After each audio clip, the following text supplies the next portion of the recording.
However many years ago, you were a San Diegan at that time, correct? Yes, I was. I lived in beautiful San Diego for 30 years. Can you believe that? I guess I can now. I just wanted you to know they call me Mr. Gaslamp. You can figure out what that means. Is that right? Well, sometimes. How'd you get that name? I've had some history down there. The A's have lost 10 out of their last 15, Stu. What do you make of where this team is at right now? You know, they're battling a lot of injuries. The starting rotation has been depleted. You've got players that are, you know, they're everyday position players that have been on the IL, and they've had a lot of players that have come up and down through the minor leagues, and some even free agent signings. And, you know, until you can get some consistency and know who's going to be in the lineup, who's going to be in your starting rotation, and the bullpen's been depleted too, it's going to be tough to put together, you know, the type of season that you want to have because you're just not healthy and able to keep up. 5 straight series the A's have dropped. We'll see what happens in this one against the Padres. Let's hit you with our first pitch and show you what's to come in these next 30 minutes. Stu, the Padres, they've also struggled to take care of business against losing teams this year. They have a 21-24 record. You know, they have not played like they're capable of playing either. This is a team that, you know, they've had guys in and out of their lineup as well. Their starting rotation, as well as ours, is depleted, and they don't have the guys in rotation to have. Well, I'll tell you this. We'll also talk Joey Estes. He's going to start after Monday night. Last Monday, he took a perfect game into the 7th inning. So he's going to make the start tonight. His last outing was on Wednesday. We'll also recap yesterday's extra inning loss to the Blue Jays, close game, plus that controversial collision between Soderstrom and Kikuchi. If there's one thing we like, it's choices. Find yours. Made a spark when he came up and rejoined the A's after the injury, but Oakland has struggled to score runs lately. They've scored just a dozen runs across their last 7 games. That's an average of 1.7 per contest. They did get 4 in yesterday's extra inning loss to Toronto. That's the most runs they scored in a game since the 1st of June. Today is June 10th. Here on Pregame Live, it's Brody Brazil with Dave Stewart. We wanted to take a moment to just recap what happened yesterday at the Coliseum. A's won Game 1 of that series Friday night against Toronto in a walk-off. The Jays shut them out Game 2 on Saturday. That brings us to yesterday, the rubber match. Close played ball game. It goes to extra innings. The A's ultimately lose 6-4 after being tied at 3 through 9 innings. And it was kind of a back-and-forth contest. Isaiah Kiner-Falefa, you'll eventually see him making all the difference. He had the deciding double, which drove in 3 runs in the extra frames. 3 runs came in there. He also had a career-high 5 RBI. There was a controversial play in the 10th inning, which we're about to get to. But, Stu, what's your takeaway of a game like this that's a competitive loss, but an unfortunate series loss? You know, all you can really say about it is, you know, this is indicative of a lot of games that they played this year, Brody. This isn't something that they haven't done. We've seen them playing baseball games where they've been down and it looked like they were dead, then they come back and score runs late and eventually win games in extra innings. What we know about this team is that you can never count them out. It's just a matter of when they're going to strike. Right now, they're struggling to score runs, but they're getting some pretty good pitching performances from guys that we are not expecting to pitch as well as they are. And so we're just going to have to take the pieces that we get and hope that we can get back into that mode where when we get runners in scoring position, we hit at those times. Well, you mentioned the rotation that's kind of a makeshift one. It's not the rotation that started this year. Mitch Spence is one of those bullpen arms that's turned into being a starter. And his first couple starts obviously took some time to stretch out, but what you're seeing here in the most recent 3, 5 1/3, 6 frames, and then yesterday, 7 innings against the Jays. And I mean, the hits allowed, the earned runs, everything kind of falling in line. The pitch count is getting up there. So you're seeing Mitch Spence getting not only stretched out, but also maintaining what he's doing and being pretty good. You had to look at what he did. In the 2nd inning, he gives up 2 runs. Then after the 2nd inning, he gets 17 in a row out. Right. And to me, that is respectable. That's good at its best. You gave your team an opportunity to win a baseball game. He had a chance to fold the tent after they scored 2 runs, but he went the opposite direction. He decided to bear down, and he went after these guys and did a tremendous job. You see, he doesn't walk anybody. He's got the 3 strikeouts, and he did count 89 pitches.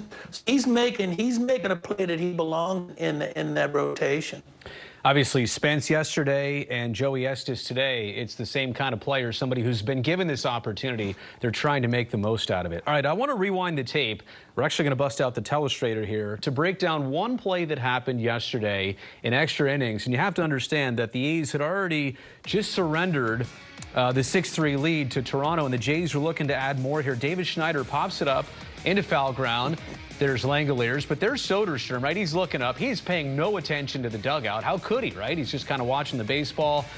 And in a couple more steps, he's going to run right into Yusei Kikuchi, who, of all things, was like, wait, what did I just do? Soderstrom's a little phased. The umpire doesn't know. Kikuchi's probably more embarrassed at this point. He realizes what he did. Soderstrom's like, wait, is he out? Is there interference? The umpire's like, I don't know what I'm going to do here. So safe. Foul ball. Soderstrom's like, what? Now watch it from this angle. There's a couple things to do. Like, you can either split one way, split left, right? Or you can split the other way to the right of your screen, or go back in the dugout. This is an only at the Coliseum problem. They have no railing. Kikuchi literally does the worst thing. He runs right into the fire. Watch the reaction of Chris Bassett. Like, he's got the best view of all of this. He's a little embarrassed. He doesn't know what to look at and think about Soderstrom right there.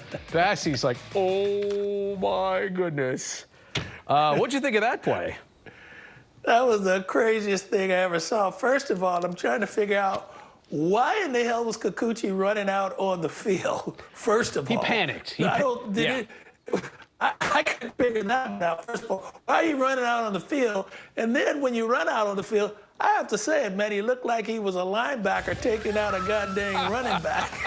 Well, and the thing about it, Stu, is Yusei Kikuchi said after the game how embarrassed he was through an interpreter. But Kikuchi is well known as being one of the better personalities in baseball. If he says this was an accident, like some players you might think they might have done that on purpose. Kikuchi absolutely did not do that on purpose. And the fact is, I almost feel bad for him. I believe it was an accident, but I'm still trying to figure out, where the hell were you going? Yeah, What right. did you think you were doing in this particular case? Where are you going?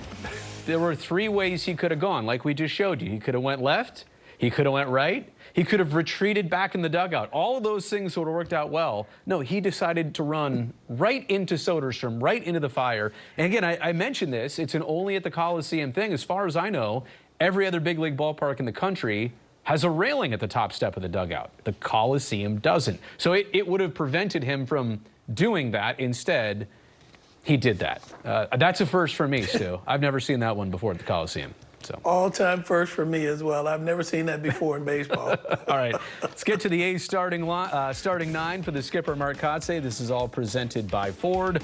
Shocker, Abraham Toro leading off playing third base, as he always does. J.J. Bleday batting second. He's in center field. Brent Rooker hitting third. He's the DH. Miguel Andujar cleaning up, playing left field. Soderstrom's at first. Langoliers doing the catching.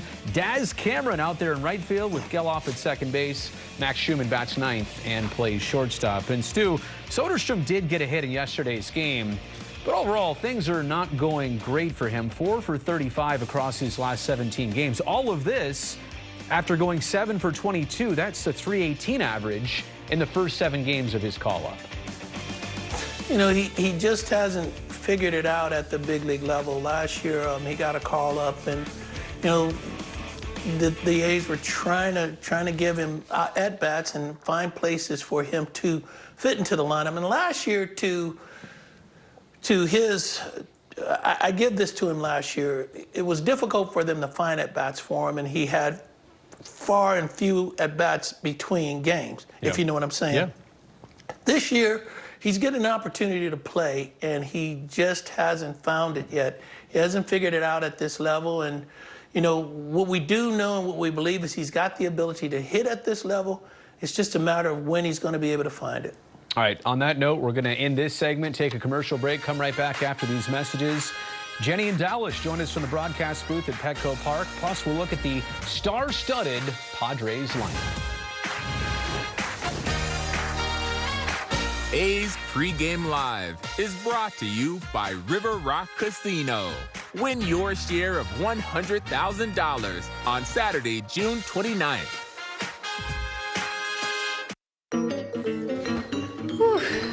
Over 500 back on the 1st of June, but since then they've lost 6 out of their last 8. San Diego always has high expectations for the Padres, but especially with where the payroll is for the last couple seasons. We'll get into that in just a second, but first it's time for our changeup presented by Speedy Oil Change and Auto Service. Jenny Kavnar with Dallas Braden tonight at Petco Park for the call. And normally we take this opportunity to talk baseball or break something down. To break up the monotony, can we just talk about Petco Park for a second? For me, maybe top 3, definitely top 5 in Major League Baseball. There's so many things to like and enjoy about it. I know both of you have been there. What's your take, and could you show us around a little bit? Yeah, I would love to show you around. This is a special place in my heart. I started my Major League career in terms of broadcasting in 2007 and did that for the Padres for their television broadcast for 5 years. So getting to come to this ballpark every day, you really start to appreciate the landscape behind you. I know, Dallas, it's been a little bit of that May, gray, June gloom vibes, but when that sun rolled out today, that brand new area they have out there in Gallagher Square, it's rocking. It's fun. Well, it's nice. And around the ballpark, obviously, the ballpark itself, I think, speaks for itself. You got a lot of different attractions, a lot of different things that you can kill time as a family, and for me that's really important. I know, Jenny, it resonates with you as well. Being able to bring your family out to the ballpark and have that family affair at the yard, enjoy it, and you might just catch a few innings, but all things being equal, you have a lot of different ways you can enjoy yourself here at the ballpark and around the ballpark as well. The gas lamp, 10 out of 10. And I love it, too, that you saw the Western Metal building there, a historic landmark that they built around when they built this brand new facade. So it's really cool that it sits with old history and newer history, even though it's, gosh, 20 years old now. All right. Did somebody say gas lamp? Yeah. I know well about that, yeah. I think we walked around there a little bit yesterday. Some of us stayed out later than others, but we won't name names. It's amazing. They've got the perfect ballpark. They've got a star-studded baseball team, and they just haven't got to the ultimate prize, you know? Yeah, and I think when you talk to Padres fans, they feel the same way. They got the fever here. They started spending money. They started getting great players. I think last year, you know, really addition by subtraction when Juan Soto was eventually traded to New York. Obviously, you're losing some of that production on the field, but a lot of people say the chemistry worked out better. Well, it hasn't worked out better in terms of the record. You have an aging Manny Machado, who I use that term loosely. He still has a lot of production in there, but he's currently hurt. He'll be DHing tonight and coming back. Fernando Tatis Jr. has been a shell of himself a bit and finally on a resurgence now on a 15-game hit streak. They have to find a way to put all of that money to use offensively, I think, if they want to really get over the hump in the National League. Yeah, let's remember all the energy surrounding Slam Diego started a few years ago with one fateful 3-0 swing that I think turned the entire baseball world upside down. And now so many years later, here you are still itching, still trying to knock on that door, kick that door down really into a deep postseason run. Well, they're a great baseball team in the home of Ron Burgundy. So long for now. Stay classy. Yeah, stay classy. Yeah, oh, that's how I should have ended it. Jenny and Dallas, have a great call. See you both in just a little bit. All right, here's a look at the NL West. We talk about expectations. First off, Stu, nobody's really supposed to catch the Dodgers, but the Padres are within striking distance, but the Giants are competitive. Heck, the Diamondbacks went to the World Series last year. But there's also this, Stu, about the Padres. They're very unpredictable. Like I said before, they have a losing record against losing teams this year. They've also been swept by teams like the Rockies and Angels, even though they've won 2 series against the Dodgers. Who are these guys? You know what, Brody, as I said, I think it's just a matter of this team getting healthy. If their starting rotation comes back together, these guys get back in the rotation, they're a different baseball team. You look at their lineup, they've got some guys that can hit the ball. They've got some guys that can hit the ball out of the park. They've got speed on this team. What hasn't been in place is their starting rotation all season long. So they've just got to get those guys back in the rotation. And you might see a turn with this ball club. I like Mike Schilt, too, as their manager. I think he does a good job. He dots the I's. He crosses the T's. He's very good at doing the little things. And I think he gives them an edge as well. I preferred Bob Melvin as their manager, but, of course, I'm just a little bit biased. Speaking of managers, let's hear what A's skipper Mark Kotsay has to say about his starter, Joey Estes, and a very tough assignment tonight. Yeah, this is a good lineup. You know, for Joey, he's a competitor. He's mixes his pitches, more of a command guy than a velo guy. You know, he's going to have to use both sides of the plate and just change pitches change speeds effectively. So, you know, he's a young kid. He doesn't have a ton of major league experience. But the one thing that we do love about him is he goes out and competes. We'll take a look at the Padres starting nine, and still want to point out Luis Arraez, who San Diego recently acquired. In fact, the A's were playing the Marlins in a game where Arraez was a fish, and right before first pitch, they traded him to San Diego. So what an addition. Look at their leadoff hitter batting .331 this season. But we'll focus in on Fernando Tatis Jr. He's hitting .410, 4 dingers, 8 RBI, and 11 runs during, right now, a career-long 15-game active hit streak. That's the longest active hit streak in the majors. So I guess you might want to pitch around him tonight? Well, when you do pitch around him, you got to figure out who you want to face behind him. Right. That's what I'm saying. I mean, this is a great lineup, especially at the top of the lineup. But this kid right here, man, he's a game changer, and he can beat you in so many ways. He's adjusted from shortstop to right field, and he's a Gold Glove right fielder. He is, you know, a top-of-the-order guy in your lineup with power. You know, people thought that because he got busted for the PEDs that power wouldn't show up again. But this kid can hit, man. He's a baseball player. He loves to play the game. He's good for the game. If you pitch around him, good luck with the next guy. All right, we're going to take a break, and in our final segment, we'll have a glance at tonight's starting pitching matchup. There's Joey Estes, 2-1 with a 4.67 ERA. Set to oppose that man, the righty Dylan Cease, 5-5 for San Diego.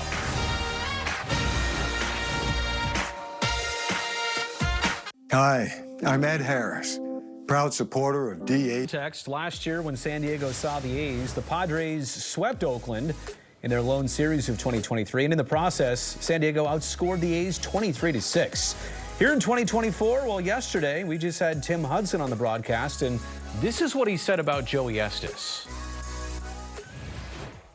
You know what, I've watched him clips here and there, and I actually had a chance to meet him earlier in the locker room. And, you know, it's exciting to see young players that are excited to be in the big leagues and really fired up to get their careers off on an awesome start. Hopefully his career is a lot better than mine. I think he's got potential to be really awesome, and I'm looking forward to watching him. Well, that's setting the bar pretty high. Better than Tim Hudson. Here's tonight's pitching matchup. Joey Estes on the left for Oakland. He's a righty. 5 games started. 2-1 record, 4.67 ERA. So far, so good. More on Dylan Cease in just a second, but he's obviously 5-5 through his first 13 starts of the season. Stu, Estes had a 7.36 ERA in his first 5 career starts, but he's allowed 1 run in 11 innings over his last 2 outings. He's really kind of turned a corner in these last couple starts. Well, he's actually thrown the ball well in all of his starts with the exception of 1. Yeah. He only pitched 3 2/3 against the Astros and gave up 8 runs. And that'll kill you. That will absolutely kill you. But he's been good ever since. He's thrown the ball extremely well. I'm looking at the stats here in the splits. Opposing hitters 1 for 14. That's a .071 average with 5 strikeouts against his breaking ball in the last 2 starts. Is it common that a pitcher might go through a span, kind of like a hitter, where something's working for them? In the case of Estes, it is that breaking ball? Well, I mean, his breaking ball is obviously a wipeout pitch for him. But I'm a strong believer that every pitch works off of your fastball, and you have to work to set up every pitch to be successful and to get out. And that's my strong belief. But his breaking ball is a pitch that you have to reckon with.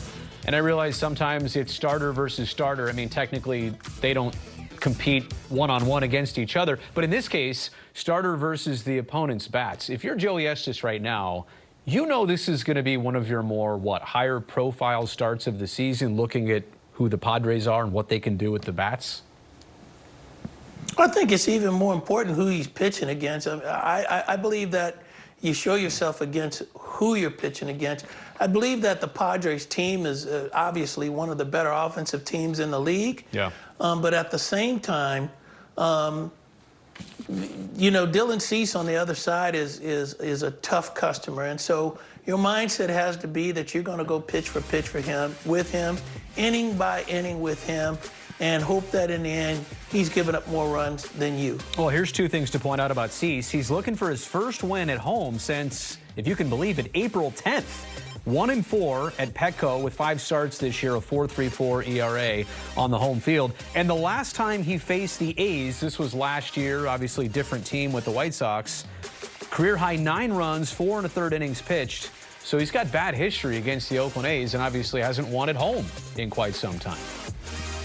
Yeah, you know, there are teams, no matter what the personnel is, because obviously this A's team is different from last year's team, but there are teams, no matter what the personnel, you just have a hard time getting them out, and mostly that's psychological. So let's hope that it continues on today.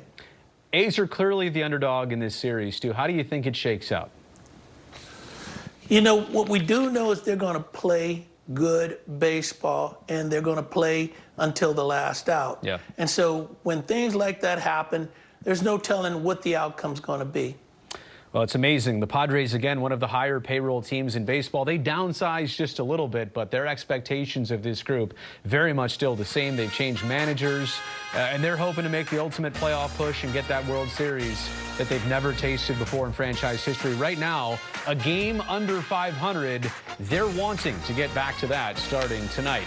For Dave Stewart, I'm Brody Brazil. It's the best of a 3-game series in San Diego. Beautiful Petco Park is the backdrop. Jenny and Dallas have the call starting right now.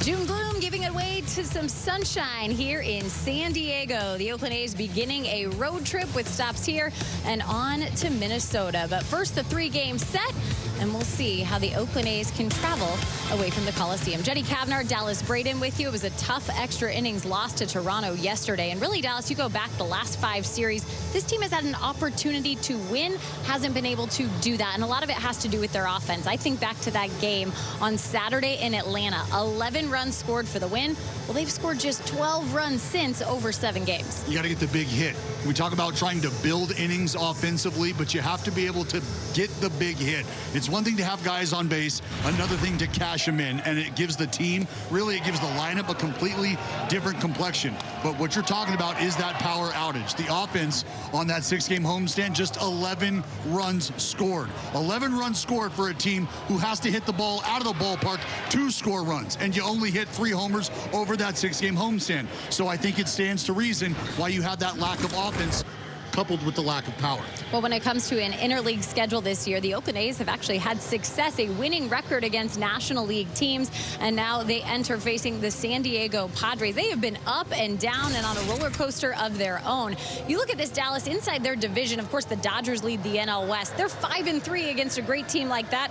They're just 21-24 when they face teams that are under 500. They've been underperforming in terms of their offense, and really Fernando Tatis Jr. finally coming around to that guy, that vibrant player that we've seen. Well, they have multiple guys in this lineup that they are going to need to be able to turn to, that they need to see turn it on. Fernando Tatis Jr., one of those guys. I think Manny Machado, also another one of those fellas. But the offense as of right now has run squarely through the bat of Jurickson Profar.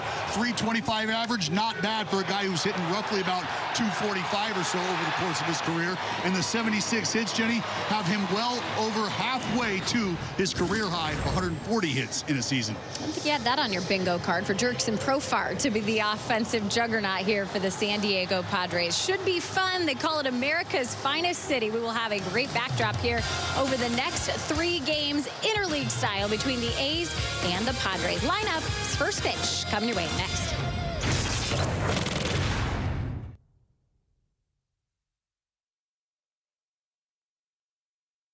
Brought to you by Toyota.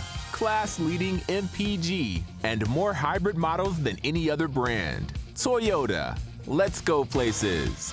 And by Speedy Oil Change and Auto Service. Full service, total trust.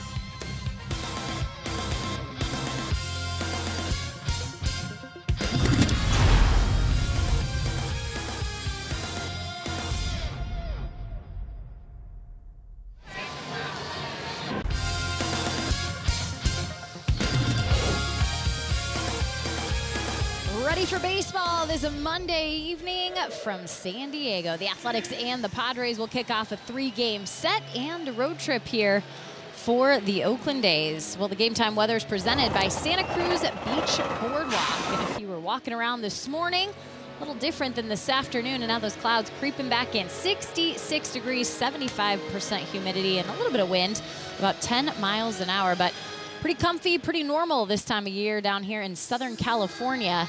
Getting a little of that June gloom that sets in.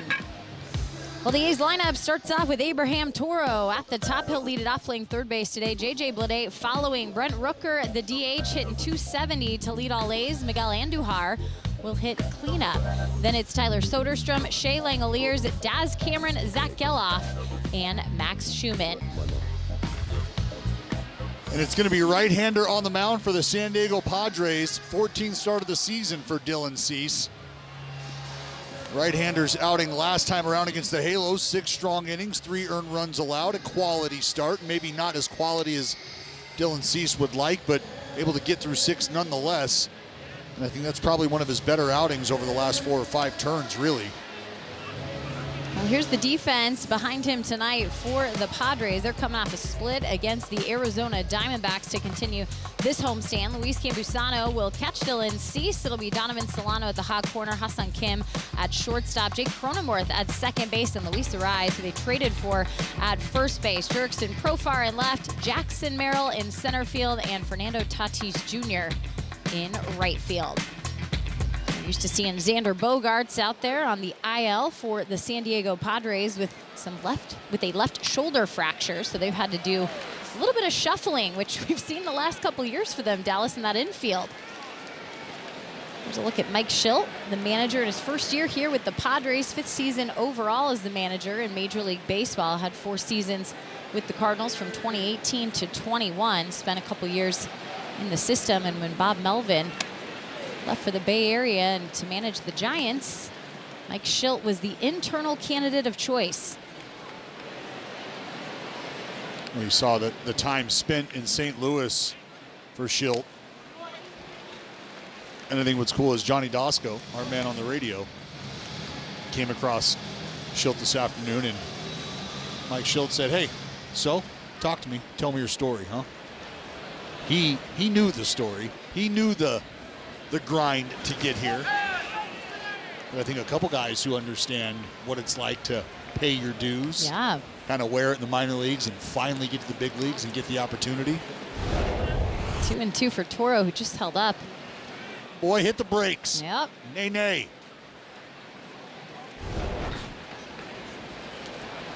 And his bat will roll on here as Dylan Cease throws the pitch inside. That did get him, and Abraham Toro will take his base. A lead-off runner for the Oakland A's. Here's a look at the umpires. Tonight, Lance Barksdale's behind home plate. He's the crew chief of the group. Mark Ripperger at first, Nick Lintz at second, and Tom Hanahan at third base. Don't go barking at Barksdale, you know? Pick your spots. Pitch to J.J. Bleday in there, the slider for a strike. J.J. Bleday finds himself in that 2 spot once again, getting comfy there.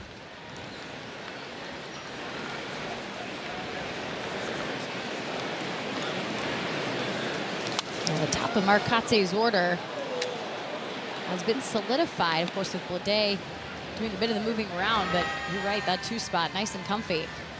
Well, Lance Barksdale behind the plate, played college ball for the Mississippi College Choctaws. I like to hear that. One of the tighter strike zones in the league, especially against these left-handers here. For J.J. Bleday, you like that.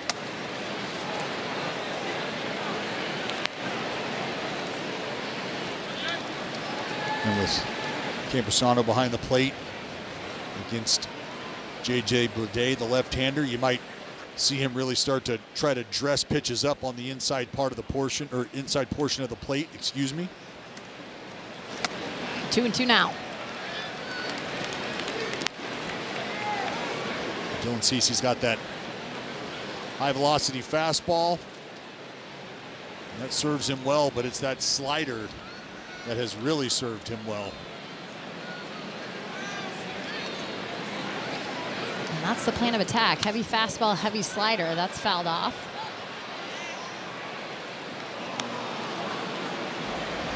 The last time he saw the Oakland A's, he gave up a career-high 9 runs as a White Sox in 4 1/3 innings.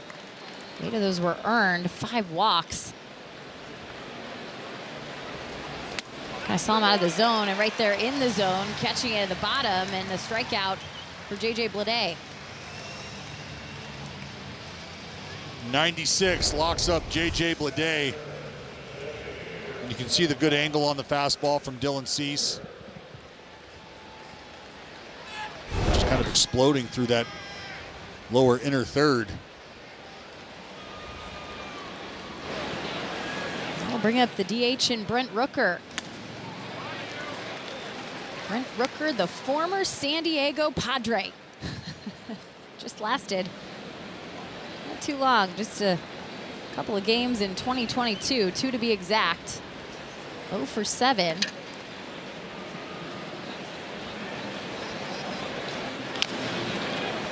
And a dribbler foul.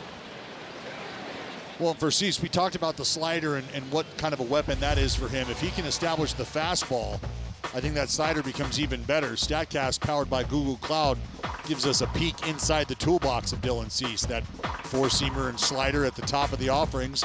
Curveball, sweeper, cutter, and he thinks about a changeup every now and then, coming in at 0.8% usage. And there's that slider. Got the swing and miss, so back-to-back punch-outs. Brent Rooker, I'm sure, will take a look at that video and see where that slider is biting. Well, you can see this one's got that vertical downward bite to it. The gyro, if you will, not necessarily that sweeping action. Miguel Andujar with Toro on first. Ball got away, but Campusano holds Toro at first. Well, Jenny, we talked about the slider and why that was going to be a pitch to watch for Dylan Cease. You know, really, nobody throws more breaking balls than Dylan Cease. And it's funny to think about having a guy on your staff, whether it's in the rotation, bullpen, that does the same thing. Matt Waldron, though, teammate, right behind him. There's a swing and a miss with the slider getting a whiff from Andujar. So when you see numbers like that, I think you can start to deduce that there is a certain attack plan. There's certain conversations that are being had between your starters.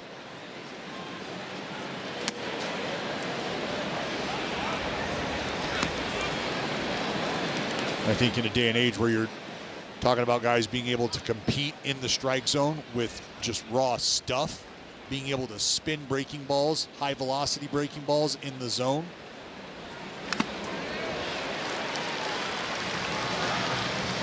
That slider is showing off here early in the first inning for Dylan Cease. Well, and you also have to be able to shape these pitches up. And we see a lot of guys across the league show you a couple different variations of certain pitches, but you see the velocity separation between the 4-seam fastball, that knuckle curveball. And the reason I highlight those is because that curveball can be used as a changeup of sorts. Here's the 2-2, a swing and a miss as Toro is taking off, but it won't matter. That's 3 straight strikeouts after the hit by pitch. Joey Estes will take the mound for the A's next.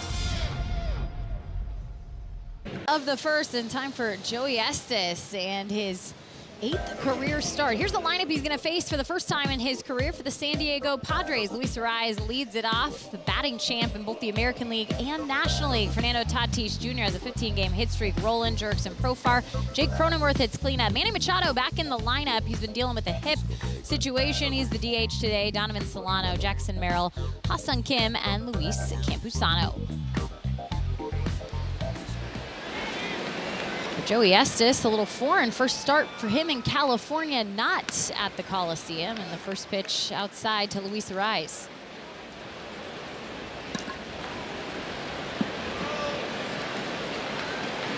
.331, that batting average.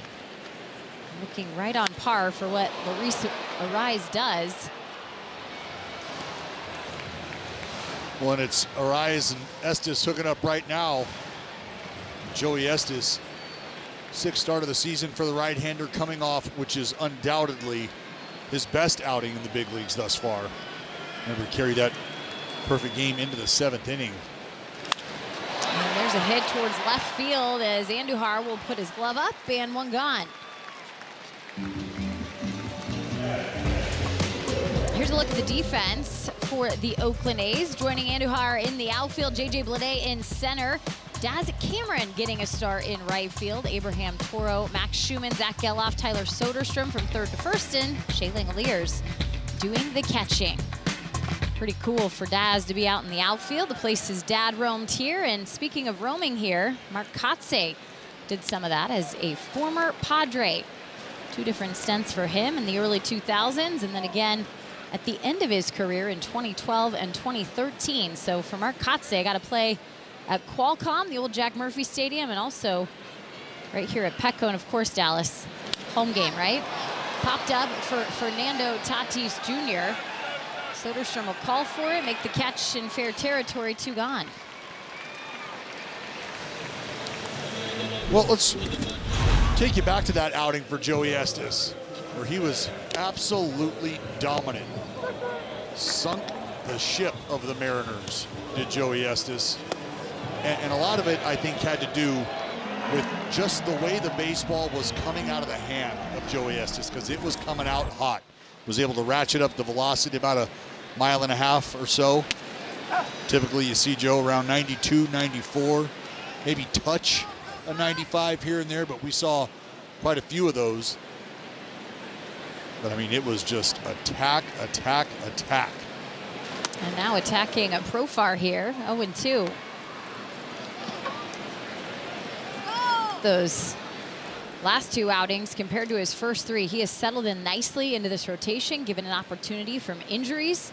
He's showing up and he's proven himself. And I think Dallas, more than anything, especially in those perfect 6 innings before J.P. Crawford got a hit, it was about the confidence that we have seen from this young 22-year-old. 2 to Profar in the dirt. Well, he's a guy who I think, you know, in spring training, you start to have a little success and you start telling yourself, yeah, I can do this. I'm not as far away as maybe I thought I was, and things are not as different as maybe I thought they might be. Profar thought about it, held back, and now on a full count. So it will continue to be about Joey Estes just trusting himself and having the confidence that he took out with him on the mound last time. And here's the payoff pitch. It's fouled off. Profar has been a pest for opponents, and you kind of noted that in the open. This is a guy that obviously spent some time with the Athletics.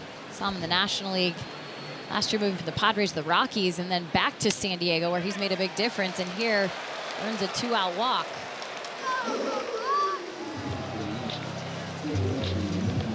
Patient at bat from Jurickson Profar, who was down, and now Joey Estes is going to have to attack Jake Cronenworth.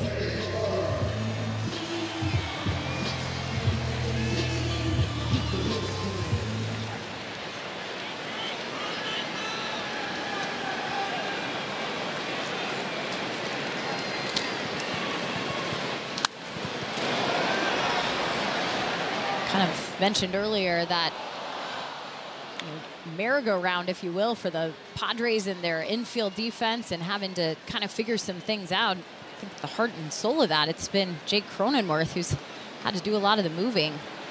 Started at first base. Of course, they trade for Luis Arias, and he slides back into second with the injured Xander Bogaerts. I don't know defensively if that can mess you up offensively, but so far for Cronenworth. Oh, good pitch at the bottom of the zone. Maybe just kind of ridden out of the bottom of the zone.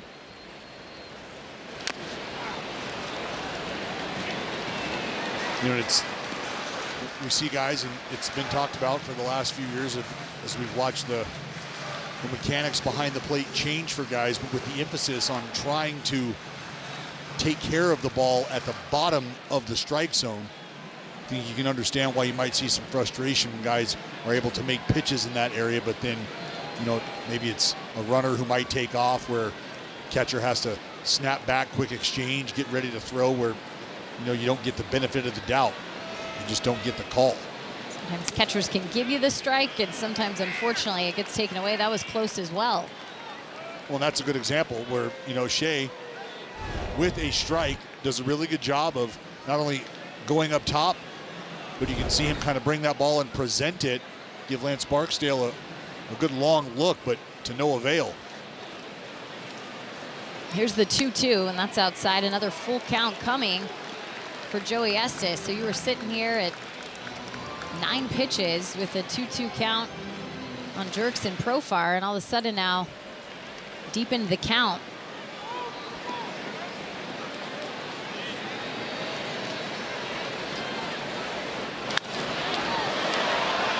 And the battle continues. Well, and that's where the pitch count starts to take a bit of a hit. As you get some early contact, you get some early outs, and you might even be able to get to 2 strikes quickly, but from there it's some spoiled pitches, some foul balls, a free pass.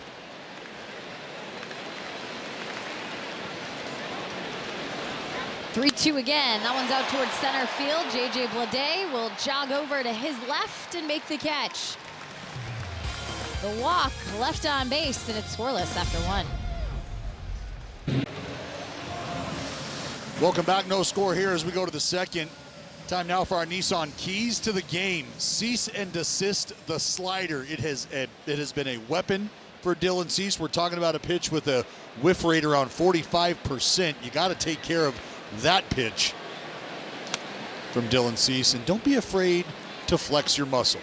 We will continue to talk about how the Athletics are able to generate offense as long as it's coming north of 50% via the long ball, which still is the case. 1-0 swung on by Tyler Soderstrom. That's out towards the gap. And speaking of flexing your muscles, get on the board. Tyler Soderstrom with home run number 2 on the season. Right on cue from Dallas Braden. I like the key. Continue to work. You got to put it out there in the universe. That's all. You just got to talk to it.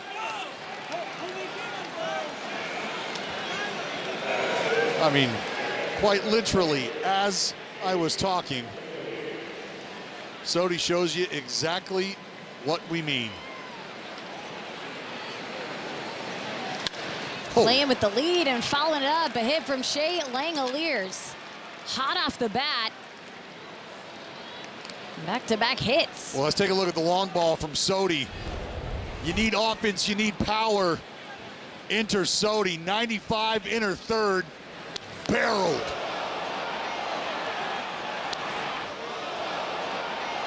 What we like to call a Sodi pop. Tastes good for the green and gold. 105 miles an hour off the bat. 405. Traveled out there towards the beach section. Well, not only was that a missile off the bat of Sodi, but Langoliers stepped up and hit a ball that sounded like it came out of a shotgun. Hard hits are good. Daz Cameron trying to follow up with one of his own. That ball's to the warning track and pulled in by Jackson Merrill.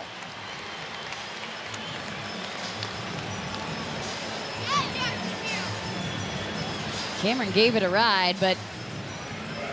Well, that's 3 really good swings right now off of Dylan Cease. That Soderstrom home run. Trail where this thing lands. That is well over that first batch of fans there. Swing of the first pitch. Zach Geloff pops it up. Donovan Solano will make the catch. 2 gone. Well, what did this team learn that they maybe saw in those first at-bats from the top of the order that all of a sudden the middle of the order is jumping all over things? You're going to get a heater. You're going to get a fastball. So you might want to be ready. Be ready to hit, have a game plan. And I know so often it feels like, well, isn't the game plan to be ready to hit every time you step in? Yeah, you might think you're ready to hit. But then there's times where, you get that slider that you weren't looking for. Okay, I just react because that's not what I had in mind. That was not my approach. Well, maybe if you get that hanging slider and you're ready to hit, you have no problem getting that swing off. Schumann showed bunt and pulled back, and now 1-1. But if you got a guy out there force feeding you fastballs the way Dylan Cease was, well, I think it might be beneficial to get on the fastball, stay on the fastball, and be ready to hit the fastball.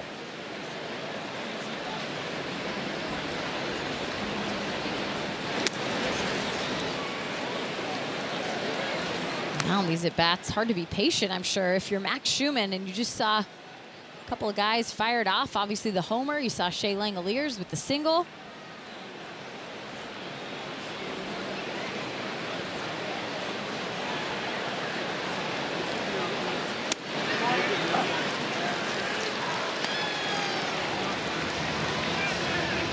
You can see how that slider is really a safety blanket, I think, for Dylan Cease.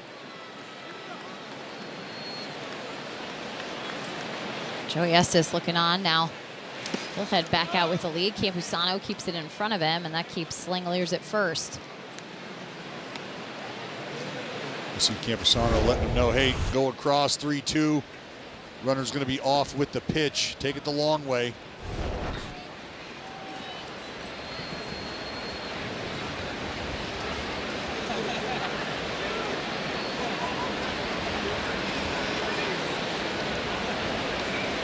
And here's the payoff pitch to Schumann with Langoliers taking off. The ball fouled. And we know that Shea can move. So should this ball be able to find a gap here, Langoliers off with the pitch, good chance he could come all the way around and score.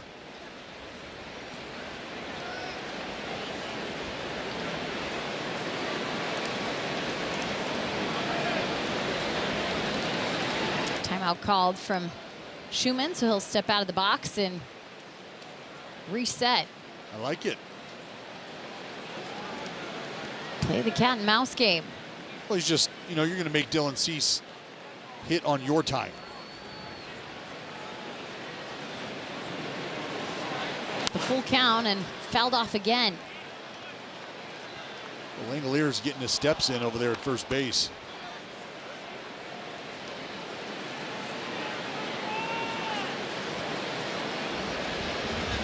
We told you liked the slider.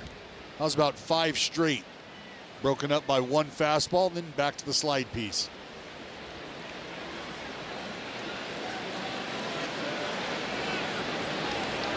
Rail cam looks awesome here at Petco Park. Good look, and the payoff pitch pays off for Max Schumann. A hit in the left field. Langoliers going first to third as he had the early jump. And the inning will continue. Turn it over, Shu. That's what you do. You almost feel like Max Schumann's starting to settle in and get comfortable down there in this 9 spot, realizing what he can mean to the lineup if he can continue to put at-bats like this together. Shea off with the pitch, 3-2. He got going a couple different times. This one counts. He gets over to third easily. Now the A's able to put a little something together here with 2 outs. It's 20 hits for Max Schumann out on the road, where he's sporting a batting average that's about 70 points higher. Love the numbers for Abraham Toro with runners in scoring position. Well documented. It has been the Achilles heel of this offense. That kicks away, and Schumann will also move into scoring position. Great heads-up effort from Max Schumann. See, out of the hand, you're reading ball in dirt over there at first base. Is there a downward angle out of the pitcher's hand that tells you, hey, this ball probably going to come up short. I can get an aggressive secondary pop and take off. 1-1 to Toro. That's in the air towards center field, and a routine fly ball for Jackson Merrill. Well, good to see the hits, and it all started with Tyler Soderstrom sending one deep here in San Diego, and Oakland has a 1-0 lead, middle of the second.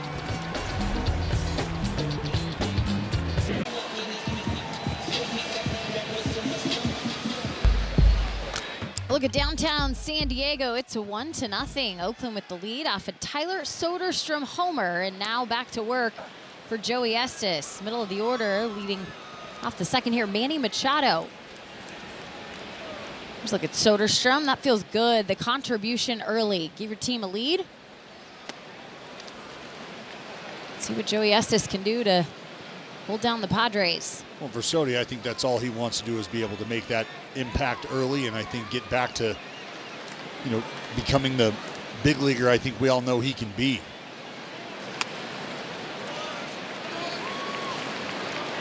Manny Machado inserted back into the lineup for Mike Schilt today. Been dealing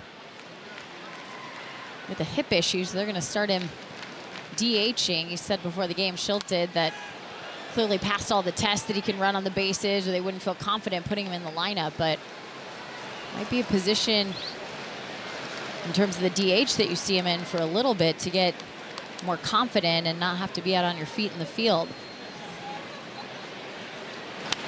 And Machado towards center field. Blade will charge in, and he's not going to have a play. Dives to trap the ball, but it's a single for Manny Machado to lead off the second. Well, it was a big swing off the bat of Manny Machado, but a little different sound, and with that big swing, I think that's what can fool guys. And you see that left foot from J.J. Blade. He takes just a half of a drop step, and that's just reading that big swing. And then you hear the sound off the bat, you realize that ball is not hit hard at all, really 76 miles an hour off the bat of Machado, but hit hard enough to get beyond the infielders and not quite hard enough to get all the way out there to Blade. So traffic for Joey Estes. That's not something he had to deal with his last start against Seattle. Brought up the 6 perfect innings he had going into the 7th. Also seen him go 7 innings against Colorado. And now 0-2 to Donovan Solano.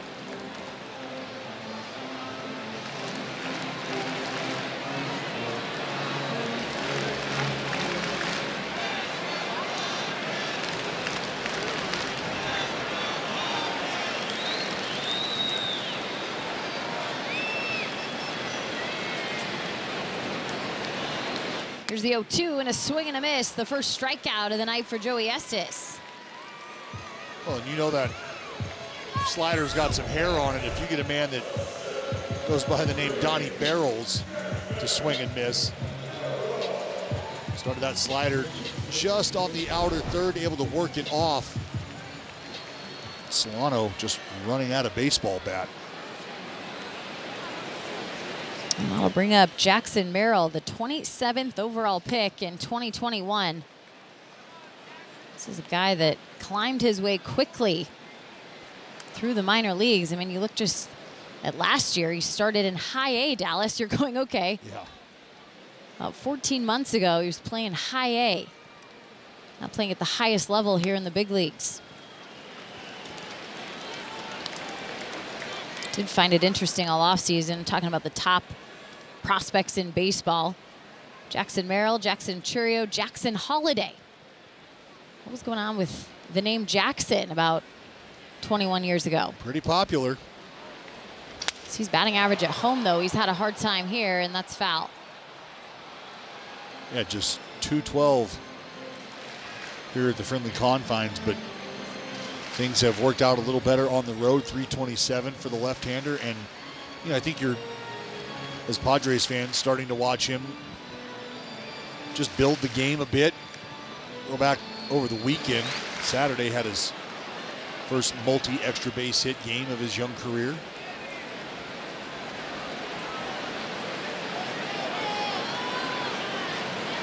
Sitting at 59 hits so far this season. Here's the 2-1 from Estes on the ground, and it's going to get past Geloff, who had to dive towards his left. Now first and second for the Padres here with one out. Well, though Merrill's able to pull this one through the hole on the right side, you do have Manny Machado ahead of him. Fastball started to climb up in the strike zone, but Merrill gets on top, pulls it through the hole, just beyond the outstretched glove of Zach Geloff. But I tell you, it might take 3 more hits to score Manny Machado from second base right now. Yeah, he didn't look like he was moving too fast there between first and second. No. That'll be something to keep an eye on here as you attack Ha-Seong Kim. Well, and the reason you have to think about that is, you know, ball up the gap, or maybe a ball that gets cut off and Manny Machado is not able to make it around. Everybody's just kind of station to station.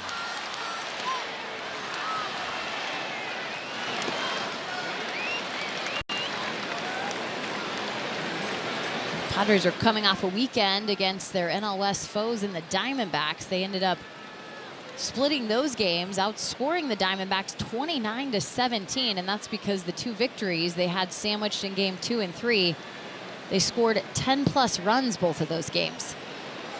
That's kind of the roller coaster they've been on. It's feast or famine.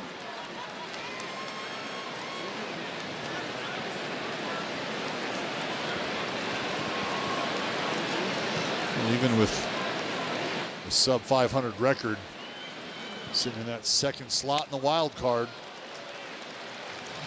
It's unbelievable. There's so much baseball left to be played here as we're not even to the middle of June, but that is one of those stats that you just shake your head about, Dallas, right? Well, you start to think about it because, you know, we're starting to creep up on a pretty important time in the season where moves are made. And a called strike there as Ha-Seong Kim was ready to head down to first. Yeah, Kim trying to sell it.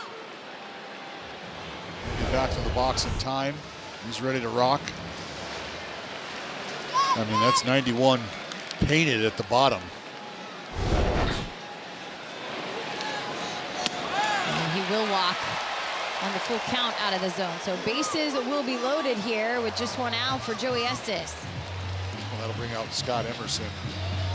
You know, Jenny, again, just the idea that, you know, we're in June, July around the corner, and you know that's when decisions have to start getting made about what your team looks like and where you think your club can go based on where you're at right now. And do you have the personnel to get you into October? And we understand that the playoff window has been expanded, that playoff picture. So I think the conversation that a lot of teams have are, well, do we think we have an opportunity to back into the playoffs? Are we a team that might not have to make many moves but still feel like we have a shot at one of those lower slots, the 4th or 5th spot? Well, who did back into the playoffs last year? The 2 teams left standing, right? And the Arizona Diamondbacks and the Texas Rangers. So I think you're exactly right. That thought process on the forefront for general managers. I mean, the National League, the Phillies, the Braves, the Brewers, and the Dodgers. That's it. All above 500. Everyone else below 500. Well, and there is a... Luis Campusano reaches at one. And it'll be a fly ball into the glove of Max Schumann. And once again, that comes into play twofold. Probably shallow enough that Manny wouldn't have gone, but obviously being injured, you're not worried about that runner at third base right now. Not at all. Not at all. But that's a big pitch there from Joey Estes. You can bet that Campusano at the bottom of the lineup trying to make a little noise. But it'll turn over now. And quite possibly the most dangerous man in baseball with a bat in his hand with guys on base. Pitch him inside, and Langoliers able once again to hold Machado, and that would probably be the case even if the ball got past him. Just able to knock it down with the backhand there.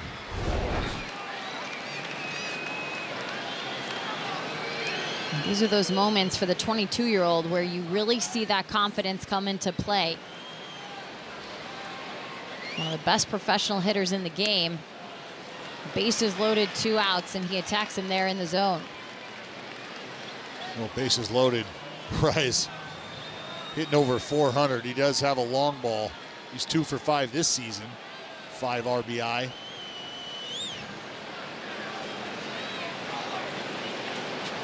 Pitch from Estes towards left field, and it'll be a catch for Andujar. Bases left loaded for Joey Estes. Feels good after 2.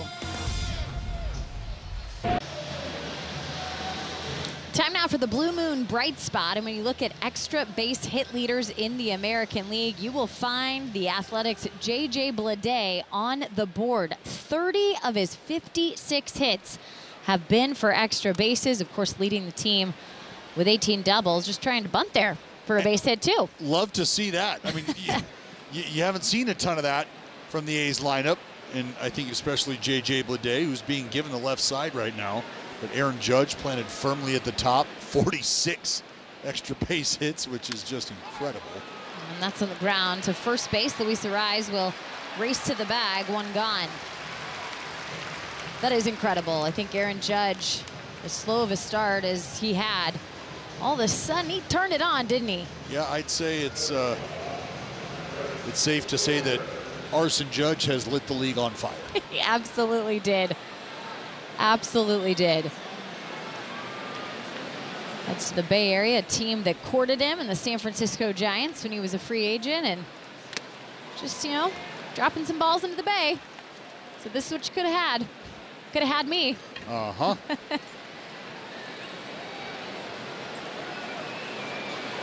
Having another special season. The Yankees in general doing quite well for themselves in the American League. And now 0-2 to Brent Rooker. Well, I'm sure it's got to be a good feeling for Brent Rooker to be back here. And a swing and a miss. So 2 strikeouts today for Brent Rooker at the hands of Dylan Cease. And unfortunately, like you just said, Jenny, it's been 2 strikeouts, but for, I think, Brent Rooker to come back to a place where he was here, albeit very briefly, and then experience the success he's had since.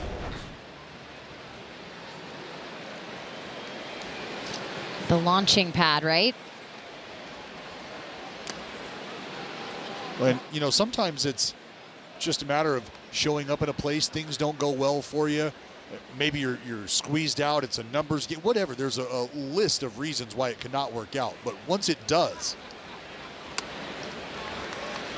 you know, you're able to come back and sort of fly your flag a little. Hey, remember me? Pretty good player. Sometimes it's just about being in the right place at the right time. And swung on for Miguel Andujar. That's going to land and be a nice 2-out knock. He's going to be close at second. Slides in, and the double good for Andujar.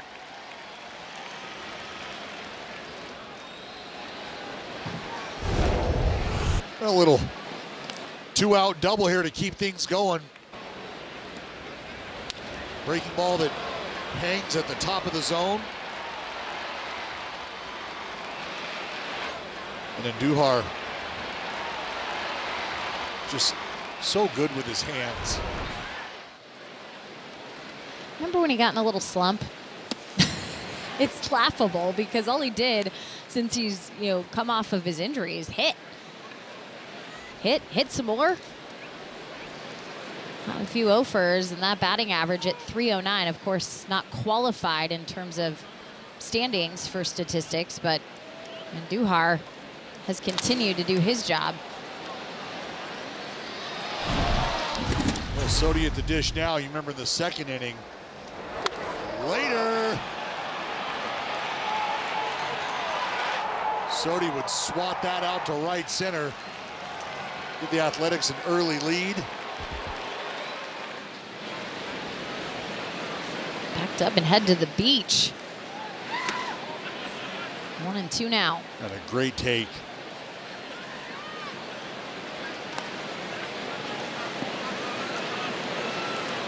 So 3 for 41. Those are the ugly numbers that have reared their heads once again with runners in scoring position. And Soderstrom would like to start this road trip off a little different. Tough with 2 outs, but he rips one foul. Ooh. There's Nice catch by the ball girl down there. Yeah, and if it wasn't for her. That was full on protect mode. She had her glove up, though, open, ready.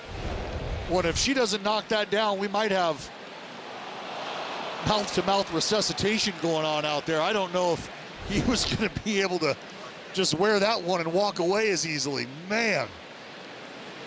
Yeah, the security guard wanted nothing to do with that baseball. No, that was a complete bail job. And now he's embarrassed. Oh, now he's absolutely wearing it. She's like, I got you. Don't worry, like, security. She's like, you just hang security? tight I'll right be your here, my friend. Yeah. Looks like the wrong person's wearing the elite jacket. Yeah, exactly.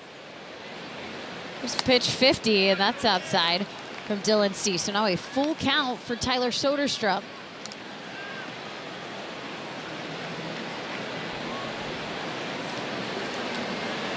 He's landed a couple of those sliders in the dirt. We've had to see Campusano do some work, see if it comes into play. This in the air towards right field, and it'll be a catch for Fernando Tatis Jr. Miguel Andujar had a double. He'll be left in scoring position.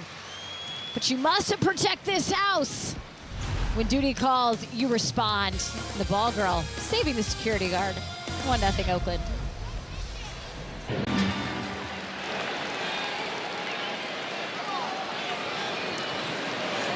Joey Estes continuing to work here in the bottom of the third. He'll have Fernando Tatis Jr., Jurickson Profar, and Jake Cronenworth.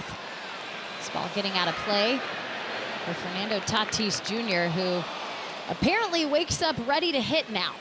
Guy's on a tear, the longest active streak in Major League Baseball going. 15-game hit streak for him.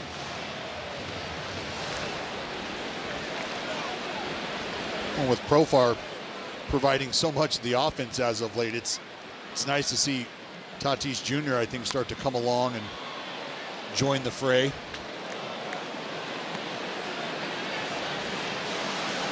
But north of 400 over these 15 games. And he's getting the big hit as well, the timely hit, 444 with runners in scoring position. Softly hit towards Geloff. And retired, one gone. A ground ball out with Jurickson Profar coming up. I haven't seen a lot in terms of, ground ball to fly ball ratio, small sample size with Joey Estes, but based on where he throws, what he throws, you expect over time to see ground ball rate go up? Is that something that is a goal? Well, I think you have to, you really have to think about how a guy wants to go about his business, how he wants to get outs. And if you're looking for the swing and miss, and you have a pitch mix that profiles for you to be able to attack the top of the strike zone with the fastball and then spin the breaking balls down,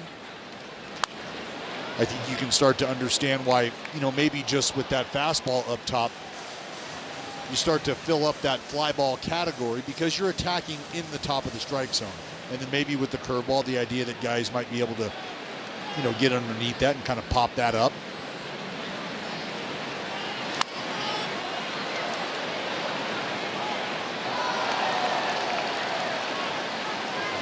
So I think for Joey Estes, it's really just about continuing to evolve. We see guys, introduce a two-seam fastball or try to sink the baseball, and it's for that reason. Towards center field, Blade will call off Daz Cameron and make the catch. Not sure Cameron hurt him, but Blade stuck his hand up, and two gone. With two outs here in the bottom of the third, Xfinity Mobile customers now get exclusive access to Wi-Fi speeds up to a gig on the go. Stay connected to the A's with Xfinity Mobile.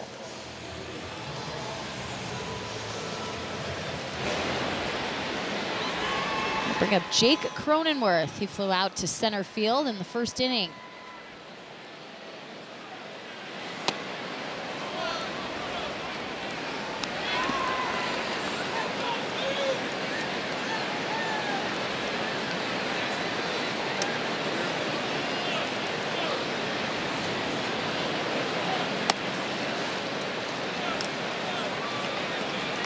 We talked about Cronenworth being the guy that's moved around initially at second base, and then start to bring some guys in, and Cronenworth feels like he's been the one that has bounced. That ball's hit well out towards right field as Cameron will turn and watch it leave the ballpark. A tied ball game as Jake Cronenworth hit home run number 10.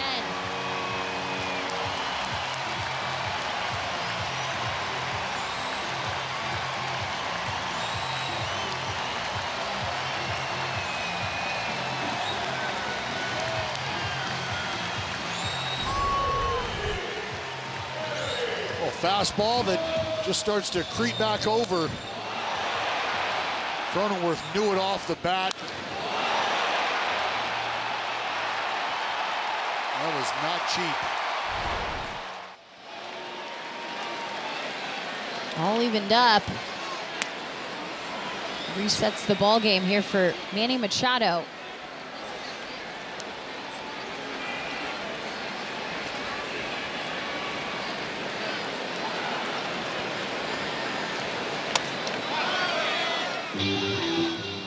Yes, he did. Machado unable to hold up. Now quickly 0-2.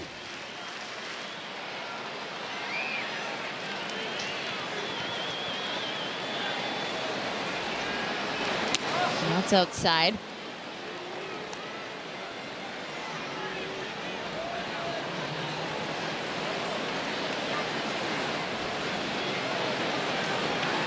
There's the 1-2 from Estes. Machado reaches for it, pops it up. Schumann will travel back and call everybody off for the out. Jake Cronenworth tied it up with a long ball. It's your last chance to grab $19.74 lower field level tickets. You can come out on Sunday, June 23rd to honor Raleigh Fingers, Gene Tennis, John Blue Moon Odom, and the rest of the 74 World Series champions. Act fast. This deal ends in a few hours. Go to athletics.com/flash sale now. Shea Langoliers will begin here in the top of the fourth. A called strike. Dylan Cease going up the zone with sliders so far tonight. Tied ball game at 1 apiece. Jake Cronenworth answered with a solo shot after Tyler Soderstrom had given the Athletics the lead 1-0 back in the second.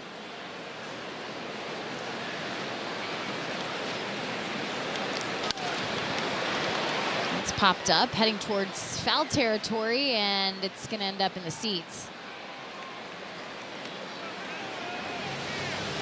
Good crowd on hand here tonight at Petco.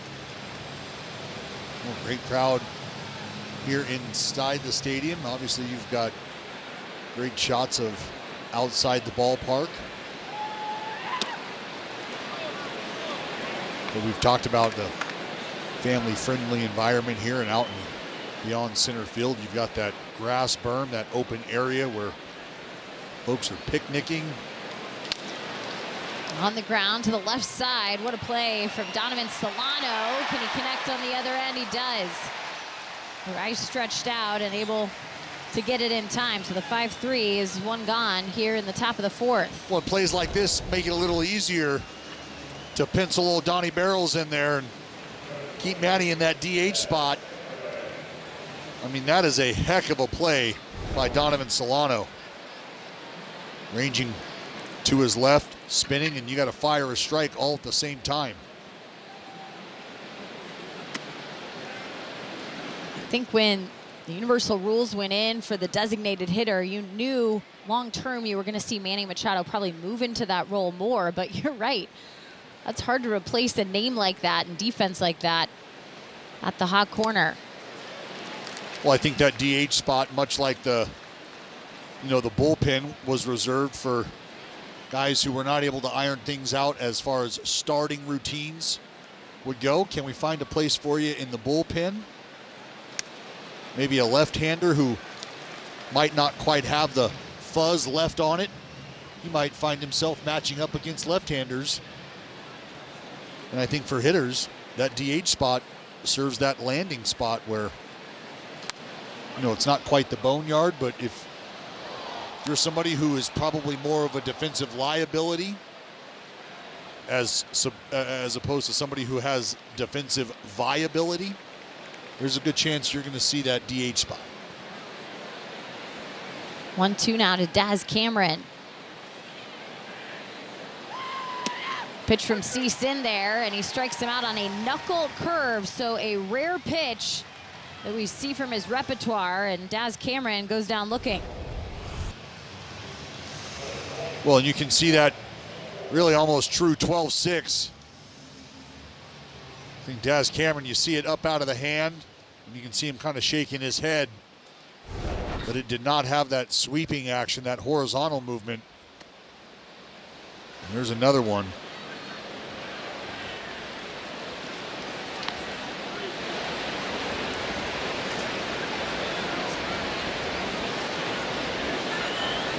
I think that's the benefit too, Jenny, of having 2 breaking balls that you have a lot of confidence in. See the slider there, a little shorter. But here's that big curveball up top, and then bam. That is a hammer. It's impressive just to bust that out after 3 innings and a few batters, right? Well, that's the idea, is you start to break certain pitches out maybe a little later in your outing.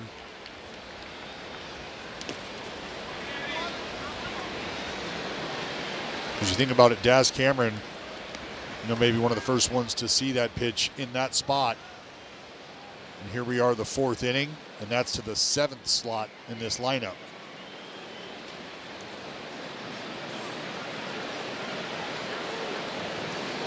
Two and two for Zach Geloff.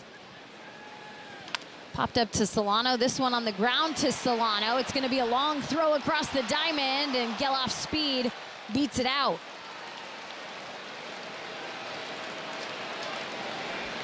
Not quite Manny Machado-esque. And this is where the arm of Manny is missed so dearly. Because we've seen plays where Manny Machado is in about the 3rd or 4th row eating popcorn and still throwing guys out over at first base. And Solano, try as he might to try to chop those steps and plant the foot and fire it over there, just not enough on it. Inning extended now to Max Schumann and a called strike. You got really a never-ending highlight reel of Manny making throw after throw from deep in the hot corner.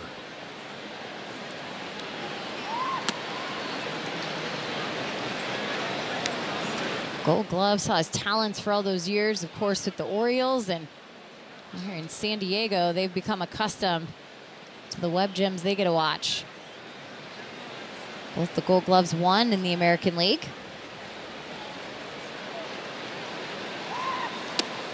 And a swing and a mix for Schumann. When you're seeing Cease deploy that curveball here, lower 3rd of the lineup, 2nd time through.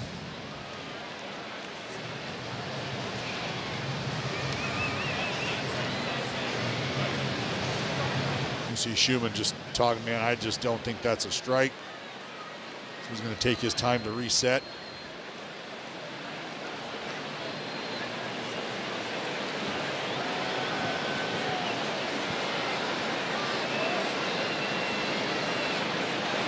And they'll check over on Geloff.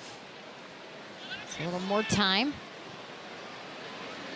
for Schumann before he receives a pitch. Well, Cease sitting on 69 pitches, set to deliver number 70. And here it is. Did he go? He did. So Max Schumann strikes out, leaving Geloff on first. Still knotted up at 1 in San Diego. Roaring Camp Railroads. If you're fixing to have an adventure, join Roaring Camp's Kids Club for free.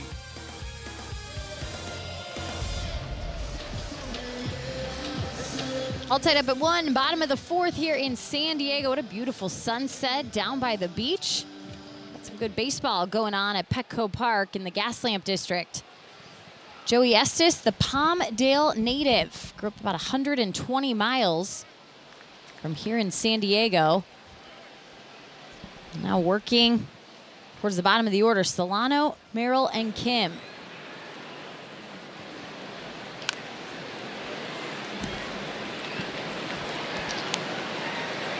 Solano with that great defensive effort last half inning. Really very close to making 2. Trying to get things going here for the Friars in the 4th. And a strikeout there.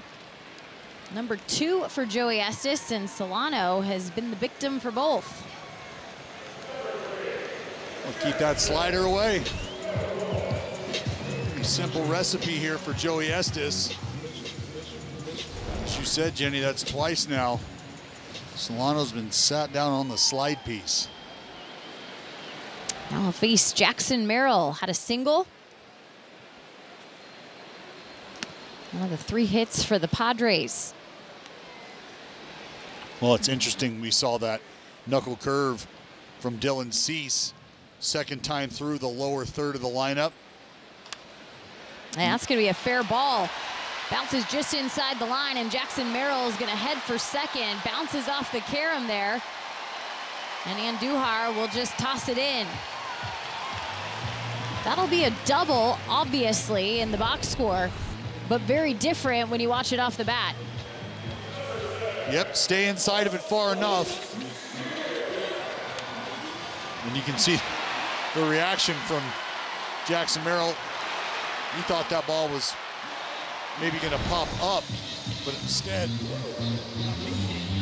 squirt down the line. He's standing on second base. It's rookies and hits, now has 61 of them. Hi to Ha-Seong Kim.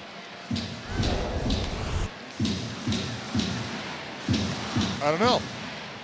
It landed though. We'll take it. Those are the ones you got to put in your back pocket, right? Because there's going to be times when you square up the ball and hit it right at somebody, and Miguel Andujar can't get his glove up and reach the ball. The go-ahead run will score for the Padres. The throw to second and out. Ha-Seong Kim with an RBI single, and the put out there at second base, but it's 2-1. Well, and it was a bullet off the bat at Kim. You see this ball just sail over the head of Andujar, who maybe froze a bit trying to make a decision. Eventually would gather that bounce off the wall and fire an absolute seed into second base and nail Kim. Campusano swinging at one, hard out to left field. It's going to bounce and be a ground rule double. So over the wall. Got a little cove over there by the Western Metal Supply Company. All of a sudden, Dallas, you have 3 consecutive hits now, 2 of them for extra bases, 1 near extra base if Kim wouldn't have gotten thrown out at second. And Campusano, you see how far down he had to go to get this ball out in front a bit, but the hands stay back in a position where he can fire. Even though he was out in front, he's able to hook it down the line with authority. So Scott Emerson will chat it over with Estes and Langoliers. And now it's time for a word from Kia.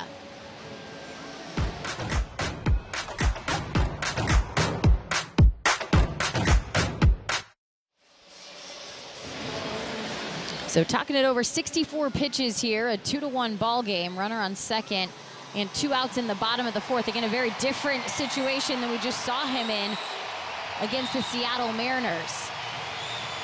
Trying to respond. What's part of that conversation on the mound?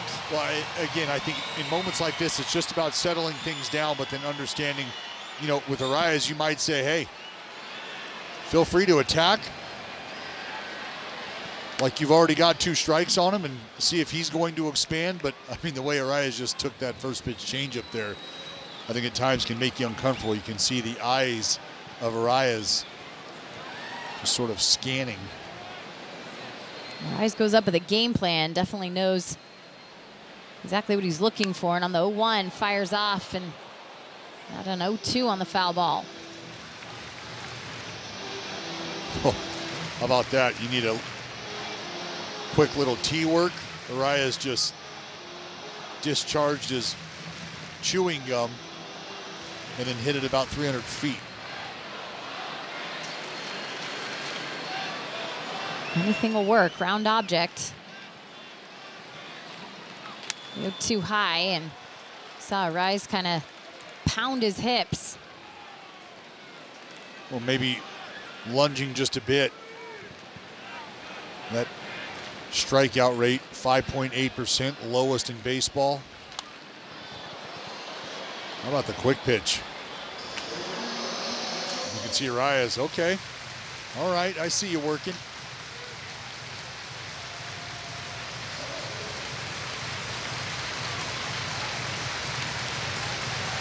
There's a fighter inside of Joey Estes.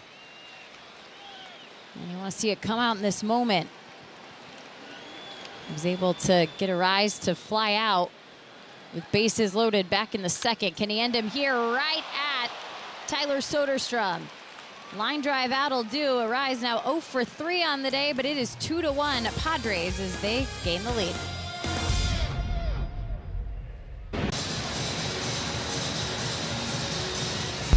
MLB.tv is 50% off for Father's Day through June 17th. You can stream every out-of-market game on your favorite supported devices. Blackout and other restrictions do apply, so visit MLB.tv for details. It's a good gift idea. Might need a few more of those here this week. Time's a ticking on the clock. It's next weekend. Oh, is that what you're getting me? No. It's Father's Day, friend. I mean, is that what you want me to be getting? There you go. The father of my children. Think hubby needs a new watch? I think it's a good place to start.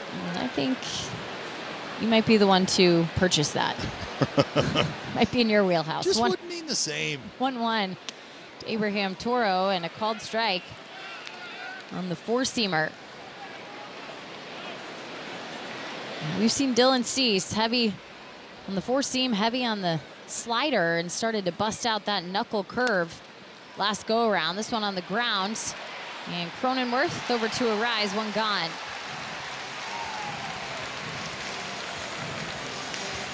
Well, I think both guys, Dylan Cease and Joey Estes, respectively, have done a pretty good job of, even if they've gotten some traffic, they've been able to make some pitches and quickly bring the threats to an end. I'm sure the Padres were able to scratch one across last half inning with a few knocks. Oh. That was a bit funky. 68 miles an hour there.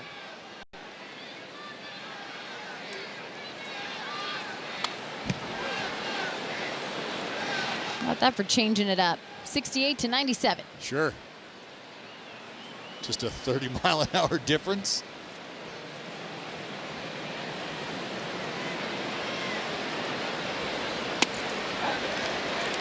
And there's that knuckle curve once again. So 1-2, but it's the fastball, Dallas, that really has Dylan Cease in the tops of Major League Baseball. The lowest opponent average against it. Only Luis Gil of the New York Yankees has a better batting average against. And it shows up there for a strikeout. Good example as to why that pitch has been so successful for Dylan Cease, because here with 2 strikes, you step on the gas pedal 98, add a tick or 2, and you get the swing and miss from Blade. And when it's not 2 strikes, it's 96 dotted down somewhere away. 7 strikeouts here in this game as Brent Rooker swings and misses at 99 for that fastball. We're starting to let it eat. 100 total strikeouts on the year for Dylan Cease here in his 14th start of the season. Talk about a guy that goes to the post every 5th day. That's exactly what he's shown up and done in his career, of course, for the White Sox the last couple of years. Making over 31 starts, each of them. And that's shot out into left field. Brent Rooker is going to find himself with a 2-out knock.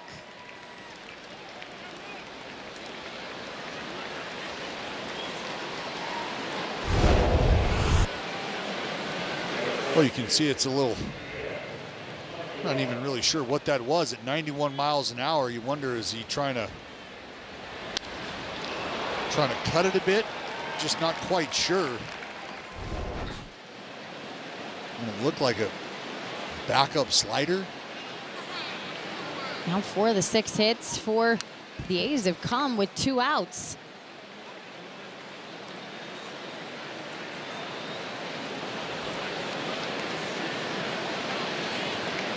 Miguel Andujar had one of those with the double in the 3rd inning.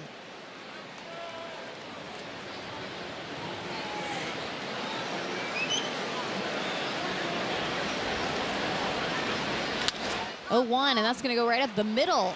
Miguel Andujar is going to find himself with a multi-hit game here in San Diego to begin the road trip.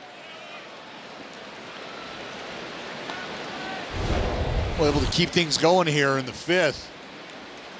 A little bit of a tighter slider.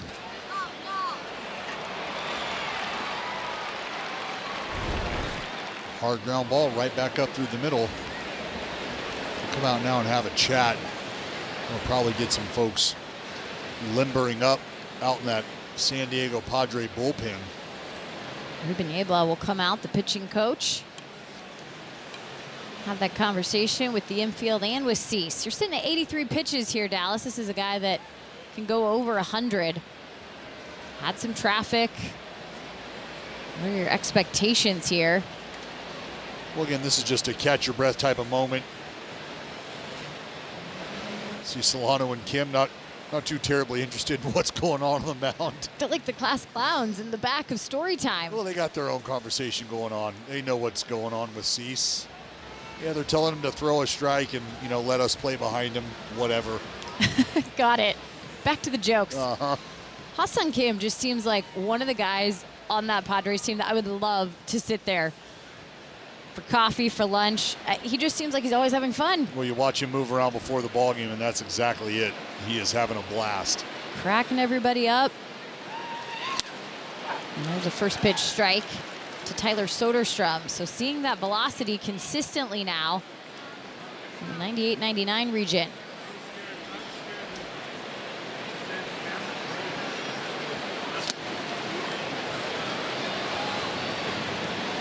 And with that spike slider, you can see he's trying to put a little more on it as well. That one at 90 miles an hour.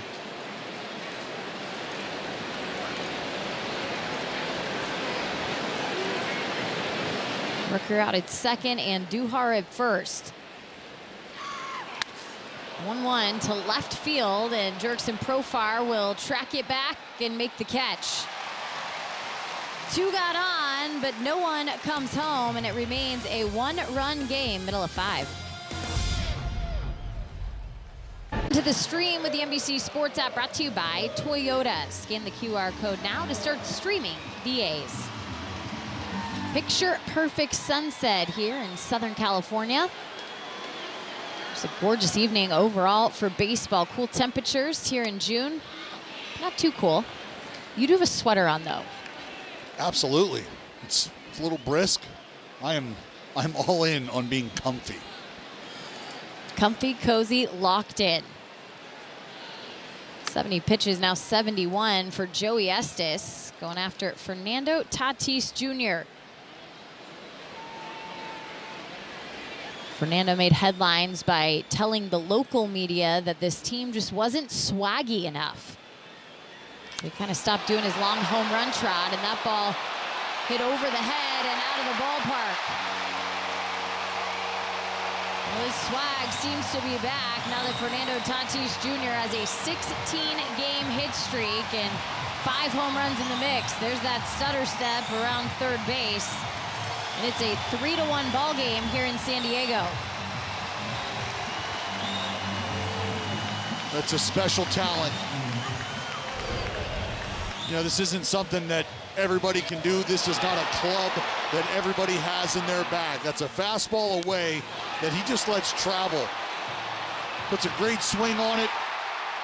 And because he is so strong with those long levers, able to create that leverage, he gets extended, that ball jumps off the barrel. Joey Estes came into the game issuing 2 home runs earlier in the season, his first 2 ball games. And now 2 home runs here tonight in San Diego in his 6th start of the season. Outside to Jerks and Profar 2-0.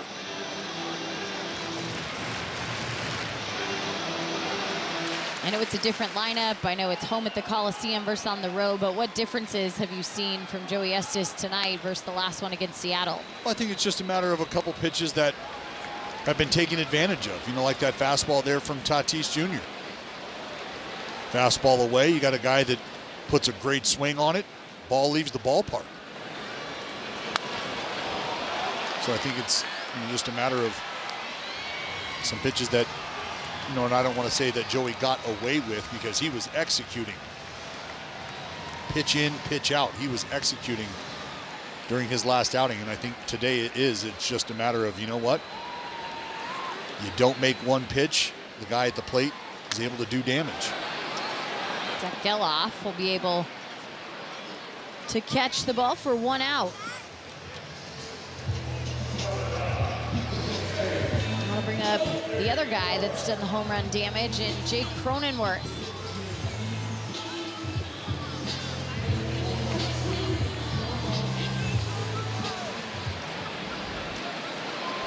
Cronenworth, tell you, that was about as pure as it gets.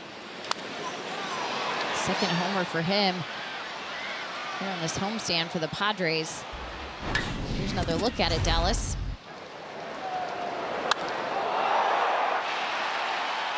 Fastball up and in. Not high enough, not far enough in. Cronenworth jumped all over it.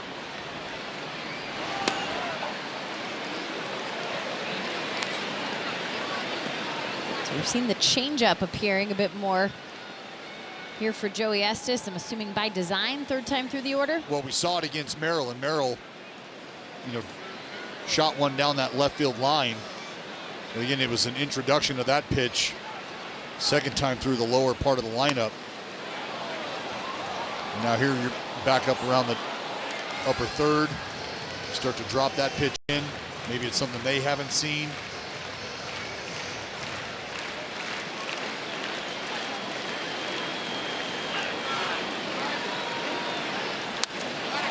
Swung on towards right field, and it's going to land. Cronenworth going to find himself with an extra base hit. Daz Cameron throws it in, and a double for Jake Cronenworth.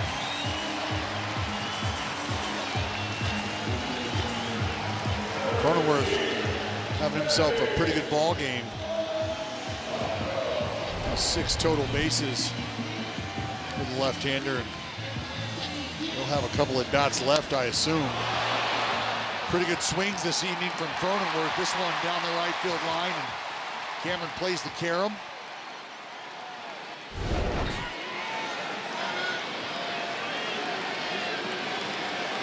Now Manny Machado up here with 1 out in the bottom of the 5th.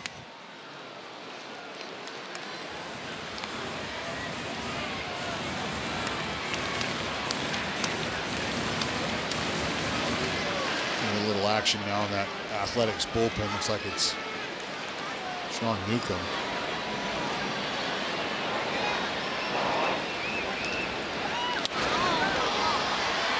Popped out of play.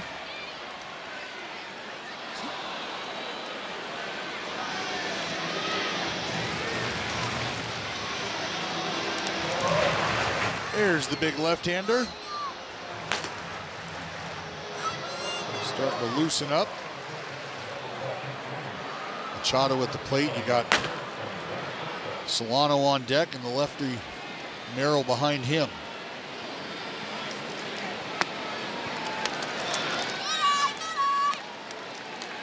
Right now, I think if Joey Estes could figure out a way to get him and the boys through 5 innings right now, you might be able to get back in there, try to create a little momentum for yourself against Dylan Cease. That's it, a 2-run ball game. Feels like it's still in reach. That's something this team has become accustomed to playing in outside of that 7-0 loss on Saturday. Lost yesterday by 2 in extra innings. That's 17 of 18 games have been decided by 3 runs or fewer. And something Mark Kotze noted in the last road trip we were on is the competitive nature of how these games have gone. Down to the wire, down to late innings, looking for that big hit, especially when you're on the negative side of things like the A's are right now, down 3-1.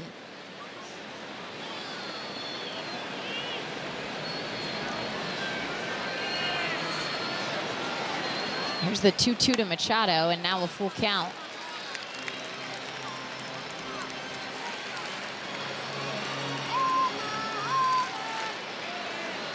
Solano over 2 with 2 strikeouts tonight, waiting his turn. You like your chances if Estes can get Machado here. He waves at one and fouls it back right off Langoliers. That does not feel good. No, and it's the knee.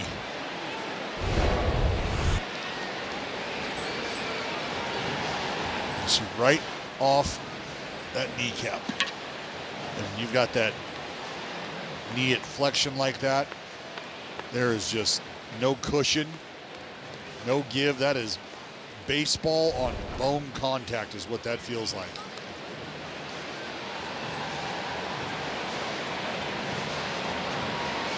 Does it hurt? Yeah. Feel all right? Yeah. Good talk. Jeff Collins checks him out. Checked all the boxes there. Yep. Good to go. Yeah, that's not going to feel good. Well, no, and again, you have, you've got your knee flexed and you got that direct contact right on it. Jeff Collins out there just to make sure that Shea's not feeling any worse than he is. 8th pitch of the at-bat coming to Machado, and once again fouls it off, and that sounded like it caught a bit of mask as well.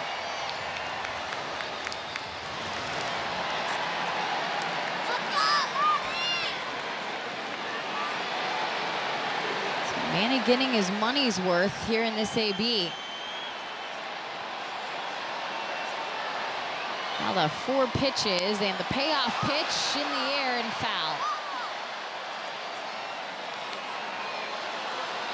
Hear the crowd start to rumble. It's almost like that popcorn kind of building in the microwave, the energy here at Petco Park. Well, it's been a battle. 10th pitch coming.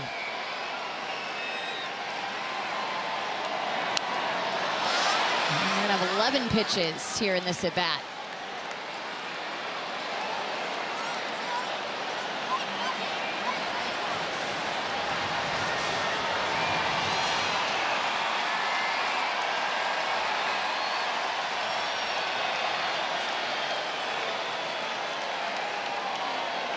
Full count, he got him. Joey Estes wins the battle. Fastball by him and the 3rd strikeout for Joey. Well, that's about as big of a pitch as Joey Estes has made tonight. After a long at-bat against Machado, he's able to get Machado on a sword. The ball just kept traveling inside. I don't think it's the spot Machado thought it was going to end up at, clearly. And now you got to attack Donovan Solano, who, again, Joey Estes has had success with tonight on the 2 strikeouts. We'll see if Solano starts to sit on that slider and if Joey Estes is able to stay 1 pitch ahead.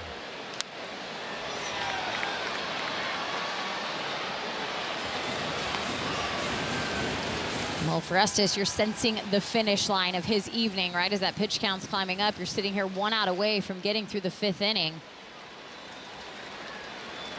And that's when we've seen kind of that bulldog mentality rise for the young 22-year-old.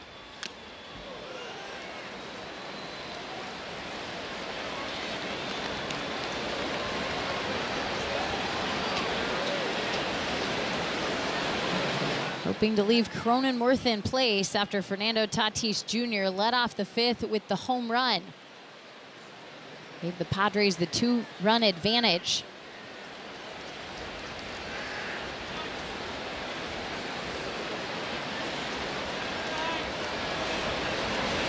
Here's the 1-2, swung on, a grounder to Zach Geloff.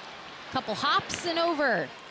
Joey Estes getting through 5, but the Padres have a 3-1 lead.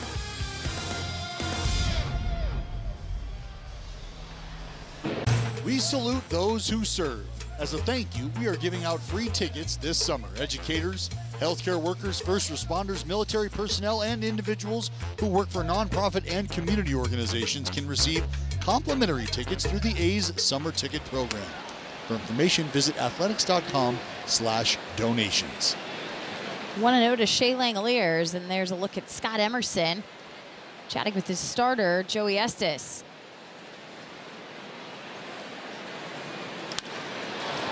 Langoliers out to left field. That ball is carried at the track, and jumping up Jerkson Profar will pull it in. Profar kind of shaking his head like that picked up more speed than he anticipated. Well, ball hit hard off the bat of Langoliers, and Profar really elevating for absolutely no reason whatsoever. Olympic season, you know? Olympic trials are coming up. Yeah, sure. Rhythmic gymnastics, anyone? Feel a ribbon in his hand as he does that jump? No? No, I'll probably catch the replay. 1-0 to Daz Cameron. What a cool spot for Daz to be in. His dad, Mike Cameron, played for the San Diego Padres in 06 and 07, and he did go around there 1-1. I was here in 07 doing Padres TV. Obviously covered Mike Cameron's career a little bit, and remember a 10-year-old Daz running around in the outfield. Of course, his dad played for the Mariners as well, and the two of them had a nice family moment exchanging the lineup card last week at home. Well, and fast forward, Daz is still running around out in the outfield. That's what's crazy. Did not go 2-2.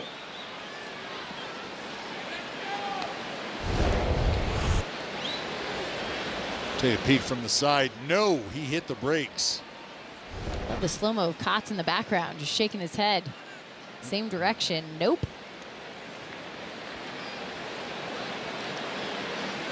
And a swing and a miss there.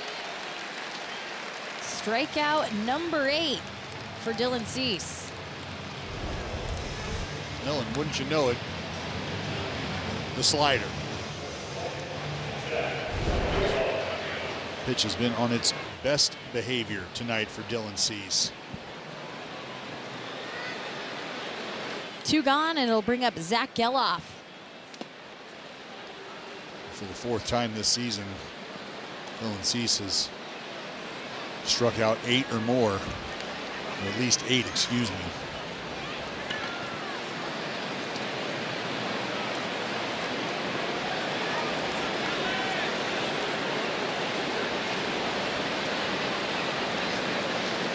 Geloff not in the starting lineup yesterday at home, came back today.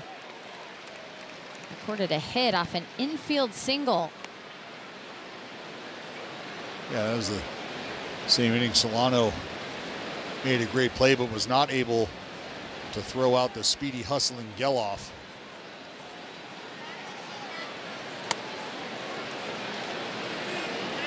'97 in by your hands. I can't assume that's comfortable. Well, it's not, and it serves the purpose. As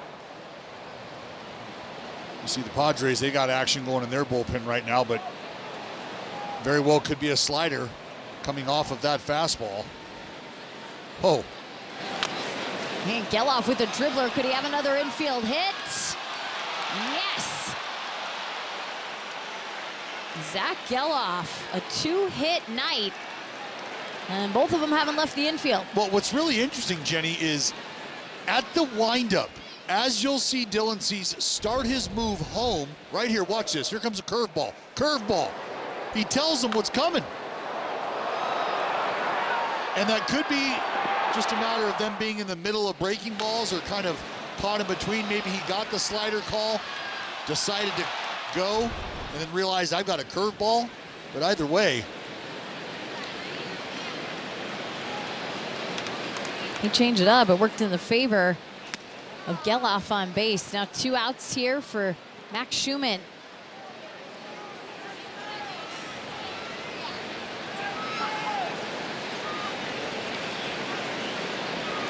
Schumann in a similar spot back in the second. Langoliers on in 2 outs and was able to get a hit to keep it moving.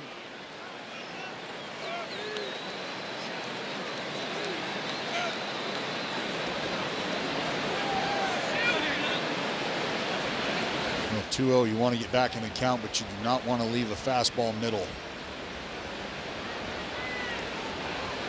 Here's pitch 100 from Dylan Cease, and it's a strike on the 4-seamer.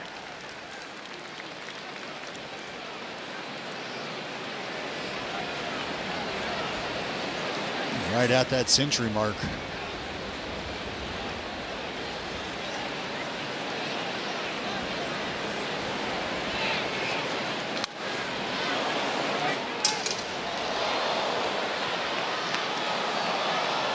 Well, that hit something.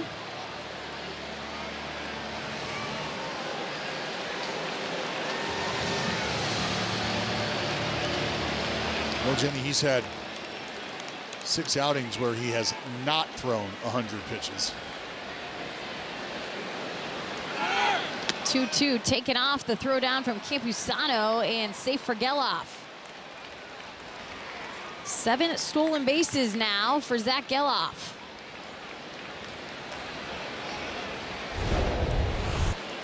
We see Geloff, maybe not an incredibly good jump, but one good enough and a good pitch to run on.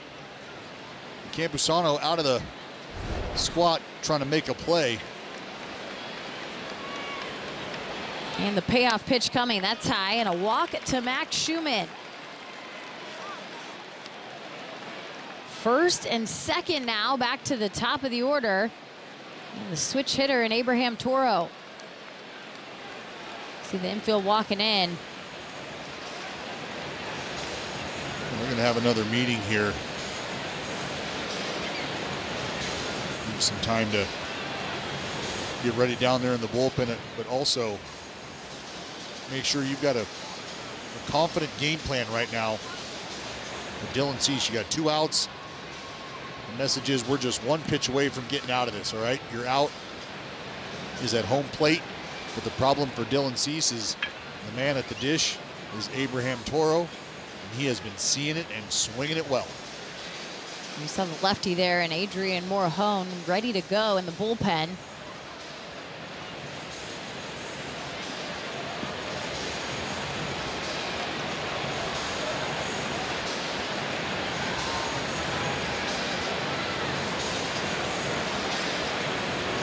See the numbers right there. Runners in scoring position. Oakland 0 for 3 tonight. Padres just 1 for 6, but the home runs have made a difference. 3 solo home runs in this game. 1 for Tyler Soderstrom that got the A's on the board. 2 solo shots from Fernando Tatis Jr. and Jake Cronenworth. That one's on the ground to the first baseman and Luis Arraez. He'll take it, and the threat over for the A's here in the 6th. This copyrighted telecast is presented by authority of the Oakland Athletics. It may not be reproduced or retransmitted in any form, and the accounts and descriptions of this game may not be disseminated without the express written consent of the Athletics Investment Group, LLC. Well, that was 10 years ago today. 10 years ago today, Yoenis Cespedes would deliver an absolute dime all the way from down the line left field. That was in Anaheim. Neil, the would-be runner at home, fired a strike to catcher at the time, Derek Norris. I'll tell you, Anaheim has been the site of a couple incredible throws from some Athletics players I've been able to bear witness to. Sean Newcomb on now for the Athletics, just his 2nd appearance this 2024 campaign for the lefty. On the ground for Jackson Merrill, scooping it up. Schumann over to Soderstrom. And when it's time for a change, think Speedy Oil Change and Auto Service, your trusted oil change tune-up and brake experts. Well, a good evening for Joey Estes. 5 innings, 3 earned runs. You see the pitch count 96 for Joey Estes, and I think you can tell by the look on his face, maybe not terribly excited about how things unfolded. But I also think that that's just the competitive streak and the demand that Joey Estes has for himself.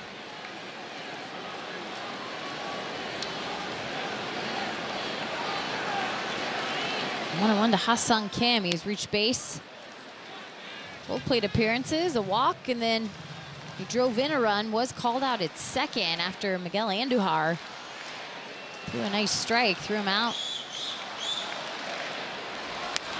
And called strike here in this at-bat against Newcomb. Newcomb missing the first 61 games of the season with that knee inflammation. How do you kind of slot him in, figure that he'll be a part of this? And I know that's fluctuating as Lucas Erceg's on this road trip, and they hope to get him back at some point. Well, look, as long as you're healthy and you're down there in the bullpen, I mean, your number can get called at any point in time.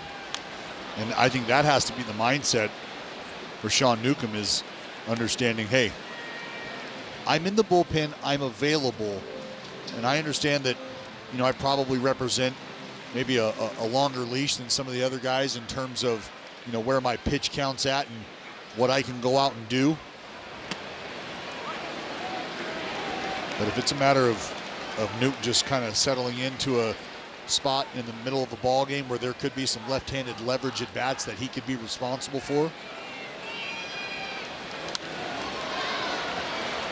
But I think something that we've also seen from Mark Kotze, and you know, Alexander is a guy who has answered the bell quite nicely when it comes to getting outs, regardless of lefties, righties, really game situation.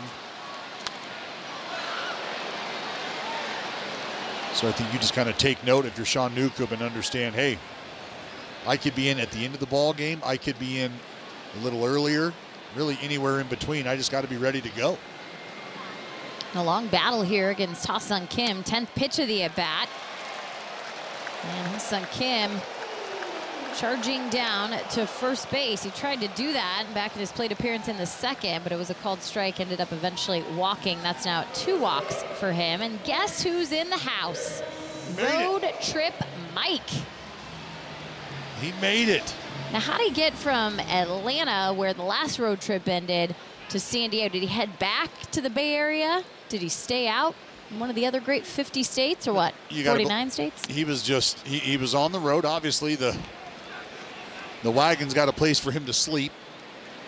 So he just probably found a piece of asphalt and got some shut-eye and kept it moving. Taken out for Ha-Seong Kim. Throw down from Langoliers on the bounce, and Ha-Seong Kim will have his 14th stolen base this season.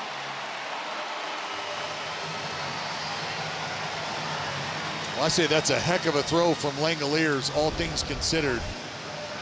You can see the break from Kim, who had a really good lead. You see the helmet pop off of Kim. I thought that initially may have been the tag applied, but it was not. Kim got that left hand in there just in the nick of time.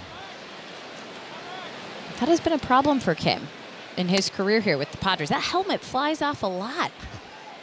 Got the slick hair gel in.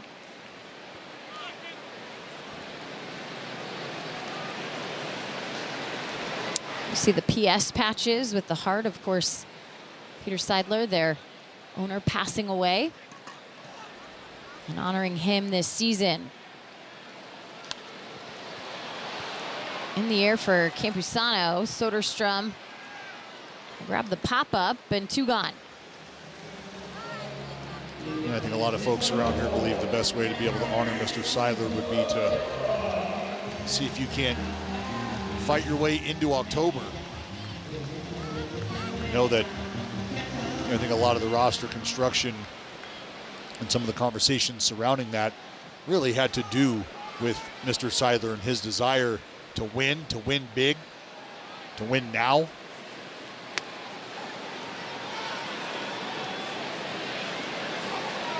Well, of course, he's had a general manager and now president of baseball operations in A.J. Preller, who will make those moves to do that, right? He spent the money to try and get those things done. And one of those acquisitions coming earlier this season, and that was going out to get Luis Arraez. You had a need in your lineup, you went and filled it.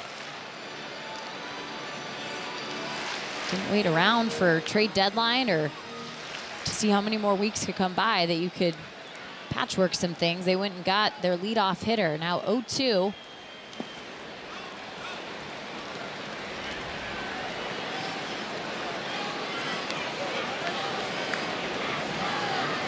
Well, if you're just missing a couple base runners here and there, and that's what you think can help get you over the hump offensively, I think a guy like Arraez is a really nice piece to add.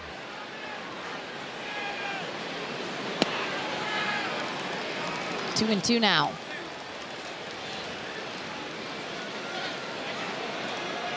You know, it's not just the production from Arraez individually. I think it's also about the impact that he might be able to have on some other guys. On the ground, Newcomb's going to have to twirl around. He'll toss it underhand to Soderstrom and gets out of it with a runner left in scoring position. 3-1 Padres after 6. Celebrate African American Heritage Night at the ballpark as the A's honor the important contributions that the African American community has made to the team, the community, and the great game of baseball. Prior to the matchup against the Minnesota Twins on Friday, June 21st, early arriving fans can grab a Satchel Paige rocking chair bobblehead giveaway presented by Chevron. Get your tickets at athletics.com/tickets. It's going to be a hot ticket item. Figured out what I need for Father's Day, so I'm gonna need your help with that. We can talk offline. Yep. Gonna need you to find a way to get that bobblehead. Looks like a cool one. Adrian Morejon in for the San Diego Padres, and when it's time for a change, think Speedy Oil Change and Auto Service, your trusted oil change, tune-up, and brake experts. Yeah, the Southpaw having a pretty good go of things here in 2024. 18th appearance for the left-hander. ERA in good shape.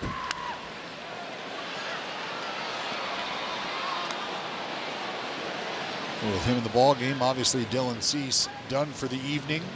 6 innings, scattered 8 hits, resulted in just 1 run. That was a long ball from Soderstrom. Walk 1, 8 punch outs. But again, Jenny, no problem for Dylan Cease getting 2 and pitching beyond that 100 pitch mark. Now the 8th time this season. Obviously, you know, we talked about a need and A.J. Preller going out to get his need. That was one of those trades that he went for before the season started. And went to the White Sox, found a partner there. Able to get their guy, and they've needed all the depth they could have. Yu Darvish, Joe Musgrove have both found themselves on the IL. Glenn Otto, who starts, also there. Sounds like Darvish is throwing some bullpens, and in that progress of his return, the full count and a strikeout. 98 miles an hour to J.J. Bleday caught looking. Yeah, not a whole lot that you're going to be able to do with that. Left on left, J.J. Bleday, that's 98 miles an hour painted in. Really just not even an opportunity to get the bat off the shoulder. Brent Rooker with 1 out, 1 for 3 today for Rooker.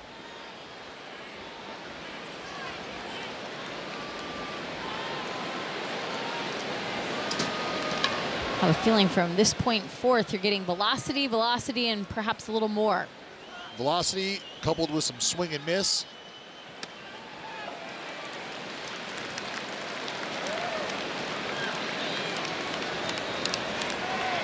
Nasty little slider there.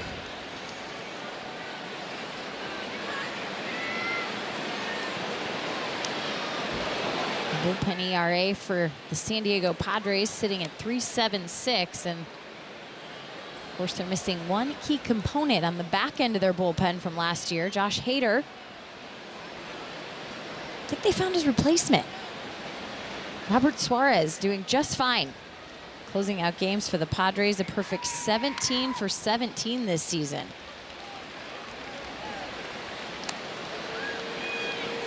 Well, that's always a question mark, right? You got a guy like Hader who leaves town, and I think it's been documented that there might have been some butting of heads on what Hader was willing to do and what he wasn't going to do. And remember, a lot of that had to do with the arbitration hearing and what Mr. Hader was told he did not do well. And he said, well, you know what? Why don't we just eliminate that? I won't do it. You won't ask me to do it. And we'll see how we are at the end of it all. Strike 3 to Brent Rooker. He gets caught looking on the slider, and back-to-back punch-outs now for Adrian Morejon. Well, it was the fastball into Blade.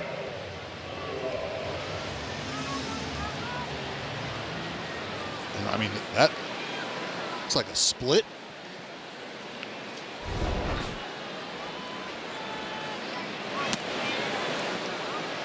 Now Miguel Andujar. That is, sorry, Jenny, that is funky. It did look funky. Not called Medina, I don't think. Split is probably more accurate to the pitch. And that's on the inside. Let's take another look. Just look at it at release. I mean, it almost looks like a knuckleball.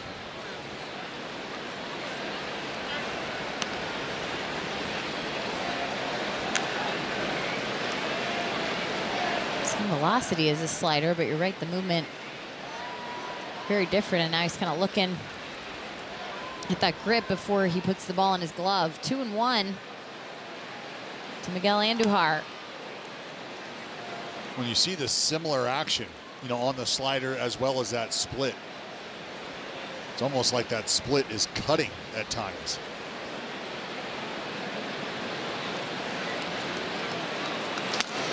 That's outside. Miguel Andujar throws his bat, takes off his accessories, and he'll walk down to first here with 2 outs. 3 times we've seen Miguel Andujar on base, but we have yet to see him come around to score.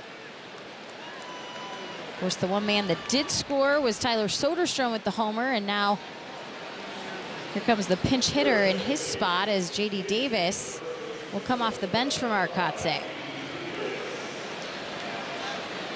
Well, in doing so, the Padres are going to come out, have a little conversation. Haven't seen the, there it is. Taking the baseball, ready for a pitching change here in the top of the 7th with 2 outs. This telecast is brought to you by Toyota. Class-leading MPG and more hybrid models than any other brand. Toyota, let's go places. And by Mancini Sleep World. Visit Mancini Sleep World for the July 4th sales event, or visit sleepworld.com.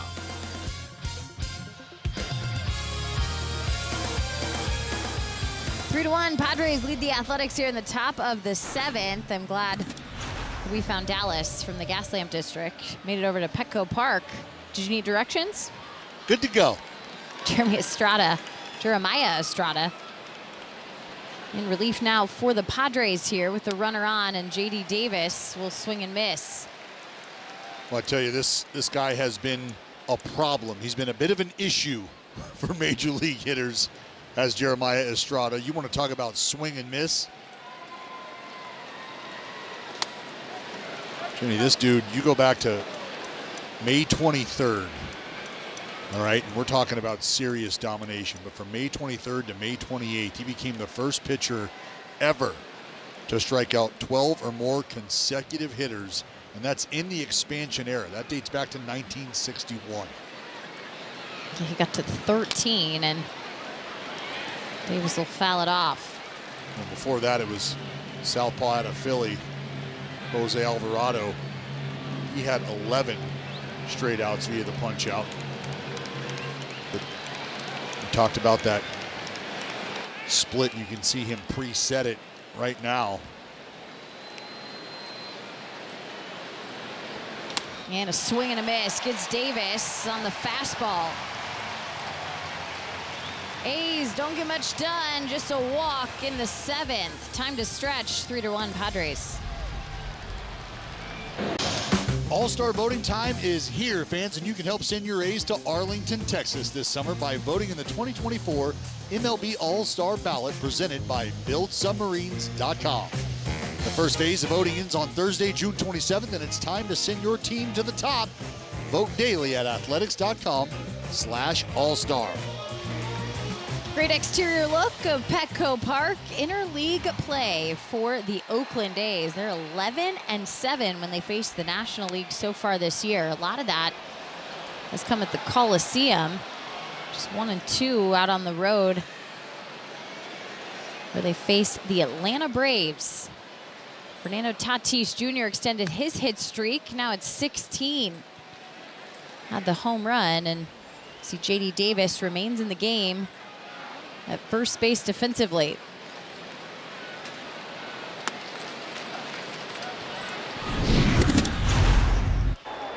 Take you back to the 5th. A long ball from Tatis. Fastball he expanded his zone on. Pitch was up, but probably a little out. Swing and miss there. Newcomb got him. Going down on strikes. First time he's struck out this evening.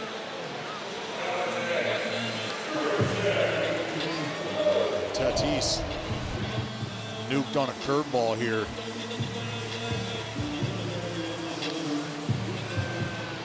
And that thing's got some bite.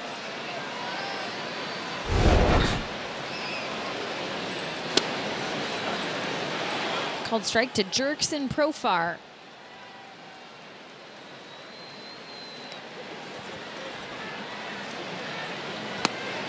In 2019, played 139 games with Oakland.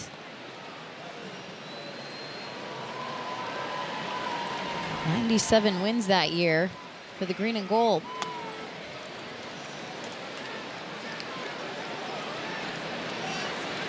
Well, Profar was a guy we saw move all around the field. Saw him in the outfield, time at second.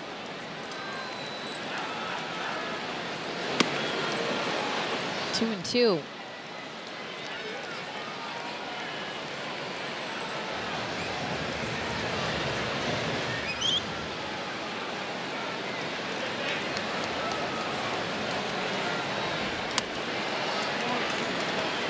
We saw Profar, and I can remember a time where Jurickson working through some defensive issues over at second base, just trying to figure out a way to get the job done, and had resorted to bouncing the ball on the ground. Play to his left or right, he was just trying to figure something out. To his credit, he did. And as I said, able to utilize his skill set and his athleticism really all over the diamond. And you started to see him come into a little bit of his power. I think that would start to set the stage for Jurickson Profar, I think, you know, starting to take off in this part of his career. Payoff pitch and a walk. Profar reaching base for the second time tonight via the free pass.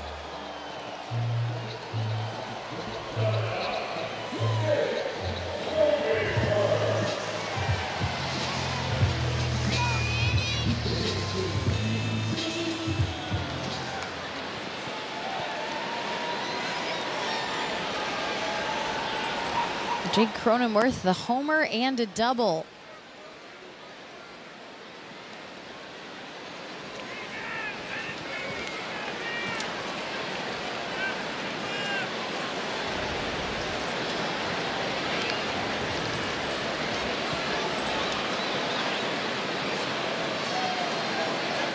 Ooh, that's gonna wear it right there on the arm. A hit by pitch.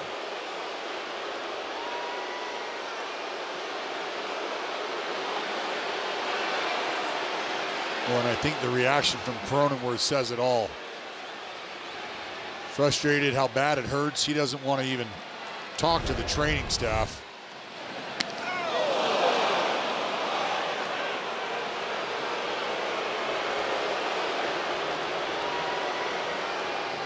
See where this catches him. Oh, right on that elbow pad. He should be fine, right? Well, not so much. It is not that easy. And I think it probably caught him, you know, didn't catch him flush, maybe in that little space in between the pads. See that elbow start to mouse up a little. Some slight discoloration. Don't rub it. Oh, he rubbed it. And trades the elbow pad for the oven mitt. Big lead for him at first with Manny Machado up.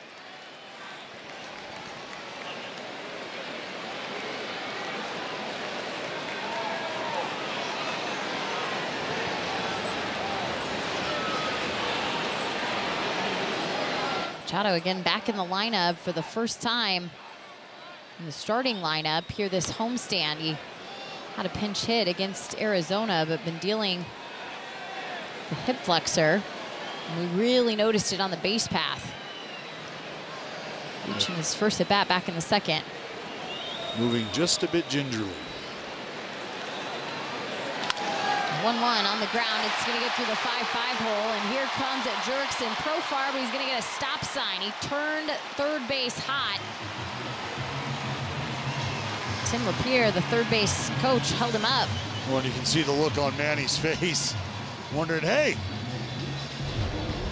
where's the steak? Manny got a fastball, was able to spin on it. Right through the 6th hole. It hit the brakes, Jurickson. He does, and he will quickly turn back and take stock. It's like that's going to be it for Newcomb. Newcomb will walk off with 1 out and bases loaded here in the bottom of the 7th. And when it's time for a change, think Speedy Oil Change and Auto Service, your trusted oil change, tune-up, and brake experts. Padres have the lead here with bases loaded and 1 out, and it's time for a major league debut for Oakland A's reliever Michel Otañez. See the numbers for Otañez on a AAA this season in 23 games. Win-loss record in a pretty good spot, 4-0. ERA just a hair under 4. You see the patch. It is Major League debut season. See that patch just next to that elephant there. He got his Major League glove. That's a good-looking piece of leather there, and a swing and a miss to start things for Donovan Solano.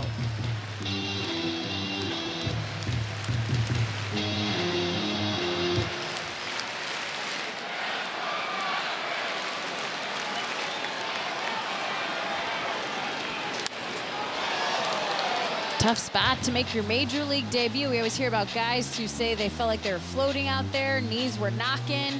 You're sitting down there in the bullpen anticipating for the last couple days when you might be getting in a game.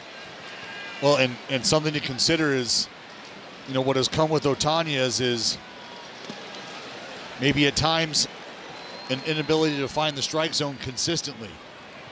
And so when you talk about bringing a guy into this kind of spot here, big league debut, nowhere to put the first hitter you will ever face in your major league career. Well, it looks like we might have a power outage happening at Petco Park. A bank of lights in right field and down the line there just completely went out. Gone. Left in the dark. Well, this is a strange one. Well, that's Otañez saying, hey, turn off the lights in here, baby. Extra bright. I want y'all to see me. Put a spotlight on me. Major league debut. Well, fans are getting their cell phones out now and turning the light on their phones. Dallas might join in with them. I don't think this is going to be enough light or adequate light to continue this baseball game. And now we're seeing the lights flashing as ballpark ops is trying to figure things out here at Petco. Yeah, the lights all the way down the right field line. Those are out. The lights up in foul territory on the top of the stadium, surrounding the stadium on the right side are out. And as you said, everybody's... Petco has turned into a Journey concert now. And fans in San Diego are enjoying themselves some music at this fine theater called Major League Baseball Stadium. Looks like a little mood lighting. I mean, what a bizarre Major League debut. Michel Otañez is going, this is not how I drew it up. Now I'm just alone walking around on the mound. I got to think about these runners on base. Well, you see Lance Barksdale headed down into the home side dugout. I tell you, this is something else. Add it to the list, man. We have seen a B delay this year in Major League Baseball. Yep. You've seen over time, flooding that has occurred. Perhaps a stray animal on the field for a delay of game. And Mike Fiers is sitting somewhere right now going, hey, remember when I threw a no-hitter with no lights on? There they go. And we're back. Lights are on. Ready for action back at Petco Park. And hopefully Langoliers just went out and said, man, that was fun, huh? Well, and Otañez saying, look, I just need one. All right, that felt good. That's about 95 out of the hand. Let's roll. So Donovan Solano will continue his plate appearance with a 1-2 count.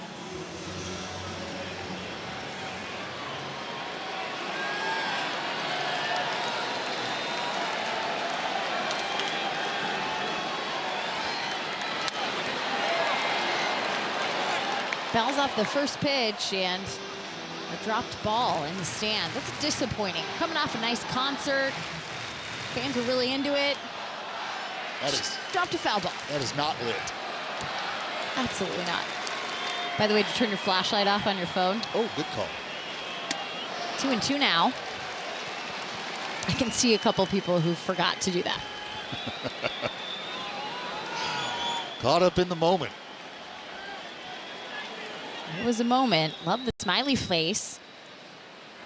So on the glove there for Otañez. Hopefully a moment to smile about, but right now in a full count. Well, and what you'd love is to see if you can't get old Donnie Barrels to roll one over. Now, he's only rolled into one double play this season. Be a great time to add a second one to the list. De Los Santos warming up for the Padres. Well, this has been a battle. When you go time of plate appearance, it's going to be a long one. Oh, yeah, time of possession definitely in the favor of Donovan Solano.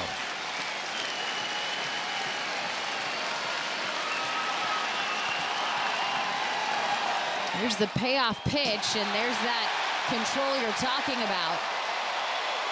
The walk will bring in another Padres run. And now it's 4-1.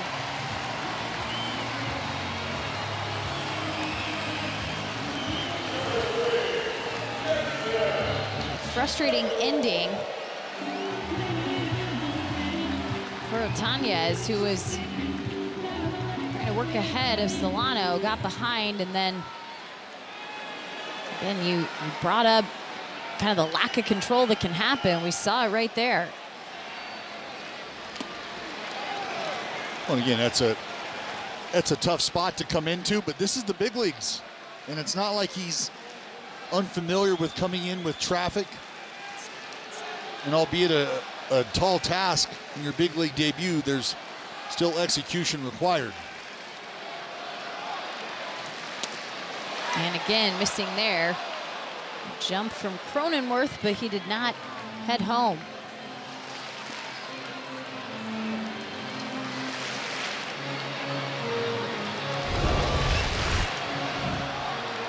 I think Cronenworth wanted this ball to squirt just a bit farther.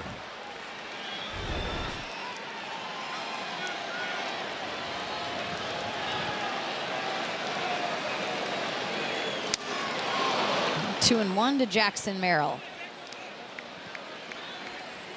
I think that's the pitch, right? If you can kind of bottle that up. Well, it's 98 to 100. And if you can put that in the strike zone and then spin that breaking ball in the strike zone, you've got a chance. I'm just missing inside, 3-1. Yeah, and the problem is you just haven't seen that breaking ball be a threat enough where you have to respect it, so you just sit on the fastball and wait for a strike.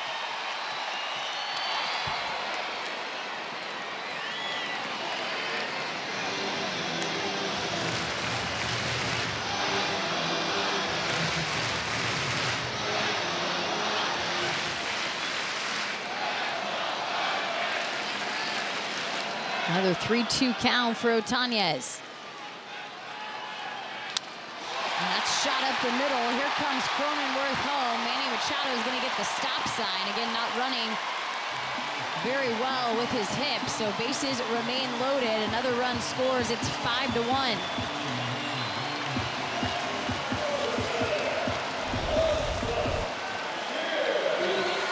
Well, he got the fastball, and this one caught a little more of the plate than the pitch prior. That was the one that he fouled off.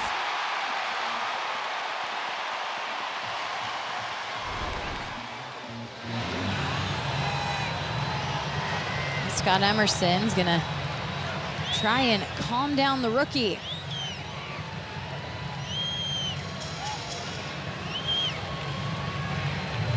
This was a game that was in the balance, Alice. You had a 3-2-1 game going into this 7th inning. After striking out Fernando Tatis Jr., control got away from Sean Newcomb, and now dealing with a similar issue on the mound. TJ McFarland warming up in the bullpen.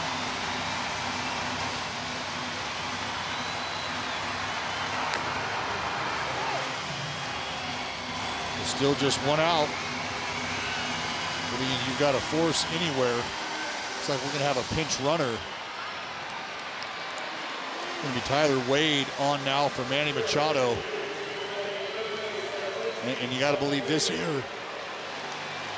You know, if you get a deep fly ball or a fly ball really medium range with the speed of Tyler Wade, you got to believe he's going to be taken off. But the fact that it's a force out, you've got everybody that needs to move. Should Wade be able to get home? You can hear the Ha-Sung Kim chants. And he'll begin 1-0.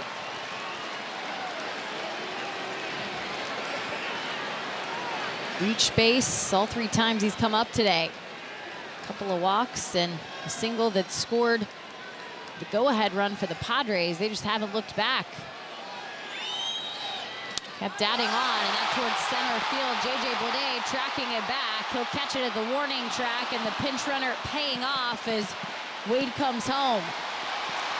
Ball bounced around.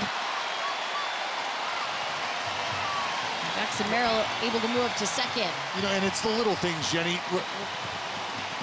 Like just getting the ball in and taking care of the baseball. You know, it's now 6-1, 7th inning. Tyler Wade in on for Machado, deep fly ball. And we know that it's about giving yourself an opportunity to be able to move up easily. But here, when we can't just play catch and get the ball from A to B, and we allow a big league team to take another really important 90 feet as we're in the 7th inning of, as you said, Jenny, which was a close ball game when things started, has now started to get a little ugly. And this is something that the Padres have the ability to do to you, as the ground ball to Schumann will end the inning. 3-run score. It's now a 6-1 ball game after 7. Cheer free all summer long. A's fans ages 14 and younger are invited to the ballpark on Sunday home games for free. You can root for your green and gold and stay after the race around the bases on the same field as your favorite A's players do. You can get your tickets now at athletics.com/kidsfree. Well, some green and gold sprinkled in. Yeah, she's got a classic on. That's that old school Ricky.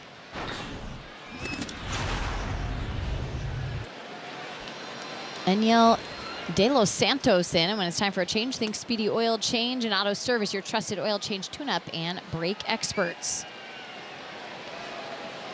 Well, we've heard them mostly when the lights went out for that delay, but 38,822 in attendance today. 2-0 for Shea Langoliers, and new left fielder now for San Diego as Jose Azocar is in the game.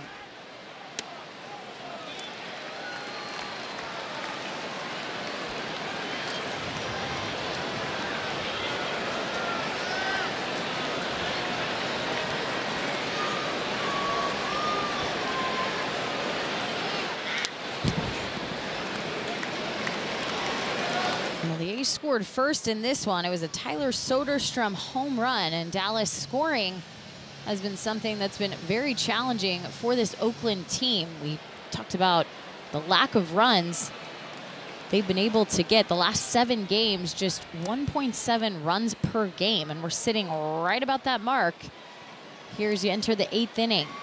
Well, and Jenny, how has the majority, or at least half of the offense, come for the Athletics this season? Yeah, those 77 home runs that they have now. And they've got 1 run tonight, and they've hit 1 home run. Well, Shea Langoliers will get on base here via a leadoff walk. So De Los Santos will have traffic in the 8th. Speaking of traffic, Otanez made his major league debut for Oakland.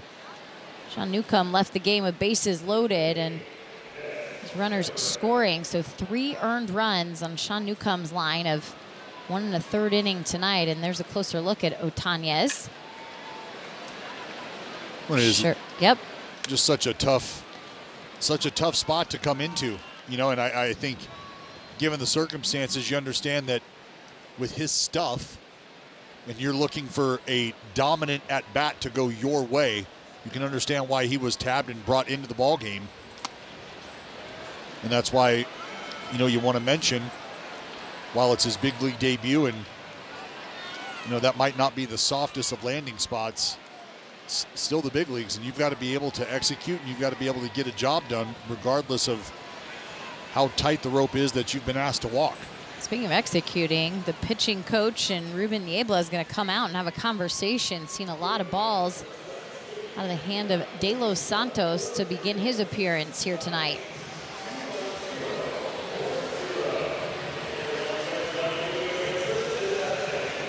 De Los Santos on a nice little run right now. Scoreless in each of his last 4 outings.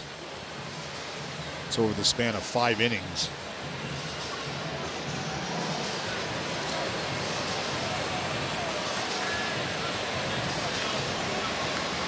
It's a big fella on the mound. Yeah, he is not slight in build at all. I mean, he adds socks up, and it feels like it adds a couple more inches for him, you know?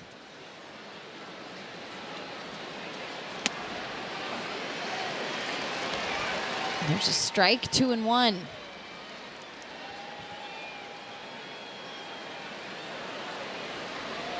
That's Cameron 0 for 3 today.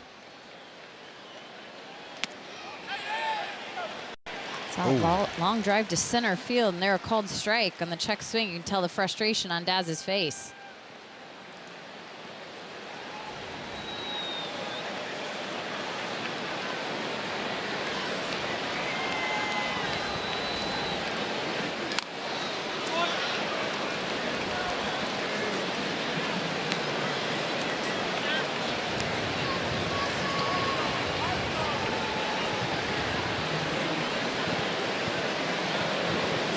Talked about the lack of production with runners in scoring position, but really, Dallas, when you look at bases empty, a .225 batting average for this Oakland A's team collectively. Runners on, that goes down to .210. That is 30th out of 30 teams in Major League Baseball, and they also rank dead last with runners in scoring position then as the batting average creeps even lower at .205. And strike 3 on the full count. 97-mile-an-hour heater, and Daz Cameron Goes down via strikeout for the 3rd time tonight. Well, I think that speaks to why it's difficult at times for this club to be able to build those big innings. You know, the numbers just do not favor their success as they start to get guys on base. Things get a little more difficult. 12 strikeouts for the A's. That's in the air towards right field. Fernando Tatis Jr. will head back and make the catch. And the Lears will head back to first. So Zach Geloff retired on the fly ball.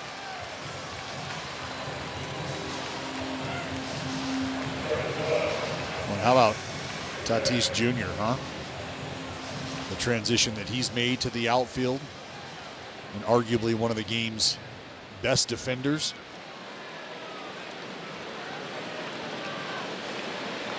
It's crazy how that happens, huh?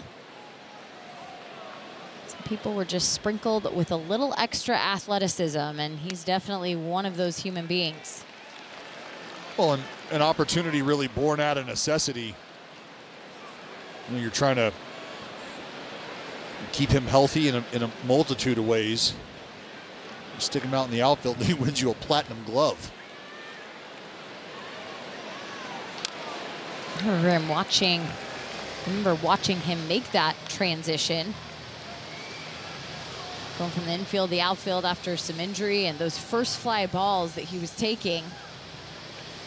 I was like, I don't know about this. Could be a bit adventurous. Huh, that's interesting. Well, the learning curve, real short for him.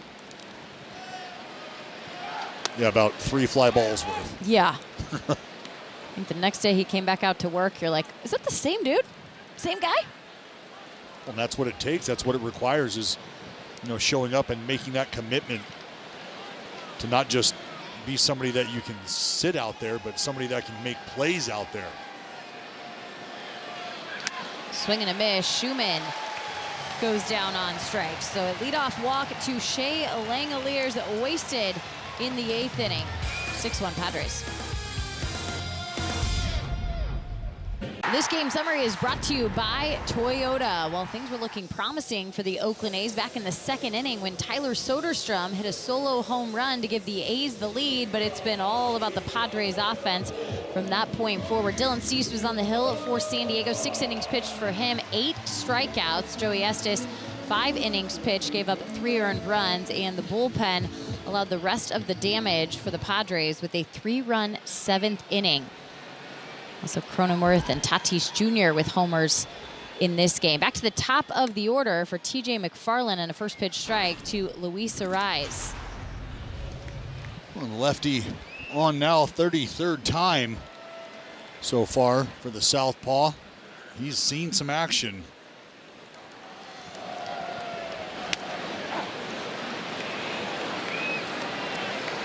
A lot of action for TJ McFarland, and in his career, 499 innings pitched. Trying to get through the top of this Padres order, and a swing and a miss. Oh. That's a nice start. How about an 0 for 5 evening for Luis Arraez? Yeah, and you're going to cap it off with a punch out. Left on left. Sit him down, Spank.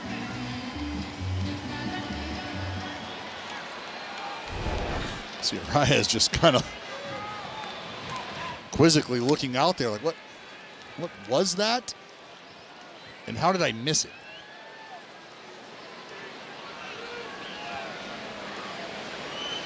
Probably strange for him to head up to the plate 5 times and end up in the dugout. All of them. Speaking of what was that? Changeup fooling Fernando Tatis Jr.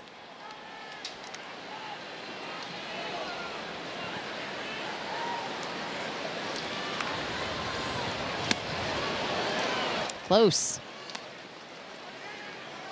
Sweeper missing inside, 2-1.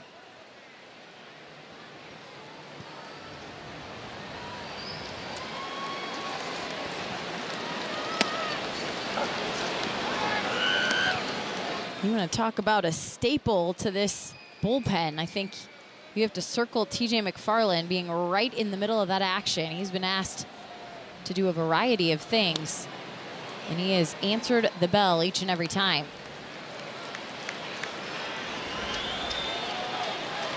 When it's, you know, it's not just about getting the lefties out, and that's why I think he and Alexander. Swing and a miss there. Fernando Tatis Jr. goes down on strikes, and Luis Arraez and Tatis Jr. now can have a conversation about a similar experience. Well, let's get through this in style here if you're TJ McFarland.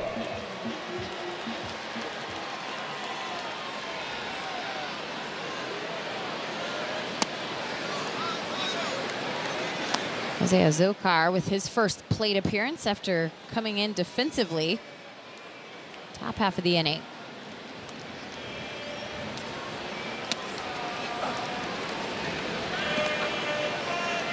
He's got that slide piece dancing right now.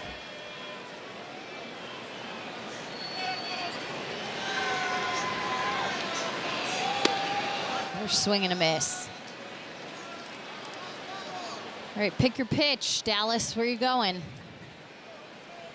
Well, I tell you, that slider's been spinning nicely, but he got a pretty good swing, or a bad swing, if you will, on that changeup. Looks like they might be back footing it.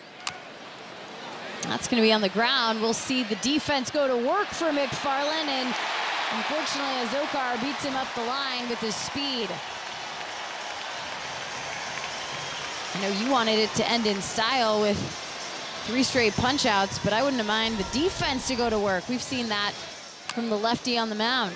Well, and you know what this is? This is just a matter of the arm slot of TJ McFarland trying to make a play. Probably ended up throwing a sinker over there, but the speed of a Zokar, and they're gonna, I think they might take a look. I mean, it was a quick call over there by Tom Hanahan.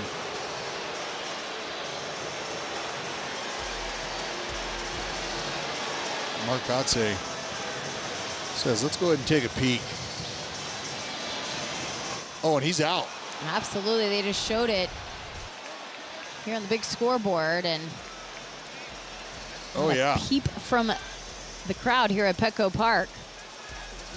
The call on the field is overturned. The runner is out. Well, there you Oakland go. 1, 2, 3 inning for TJ McFarland on the overturned call, and now 500 career innings for TJ McFarland.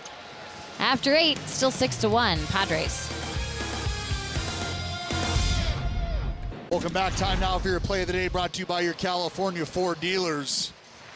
Uh-oh. That's right. We got a power outage.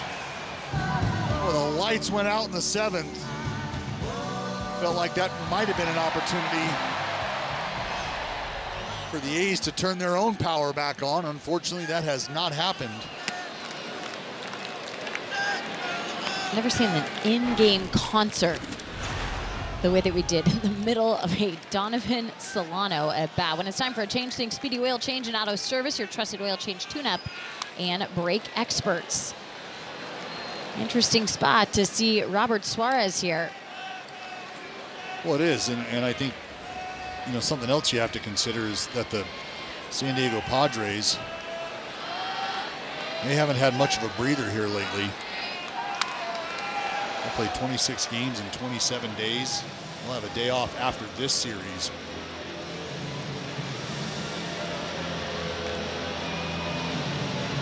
Stretch of 13 straight games in the middle of that big chunk. Not a lot of off days for them in the month of June.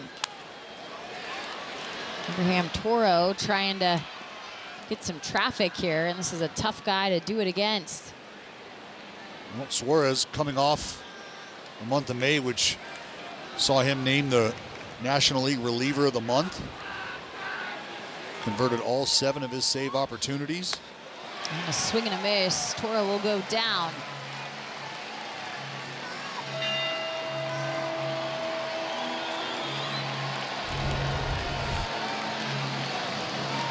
Nasty changeup just takes off. 14 strikeouts tonight for this Oakland A's offense. As J.J. Bleday comes up, he has 3 of those strikeouts. In fact, 3 hitters. Big 3 strikeout evening. Lede Rooker and Daz Cameron.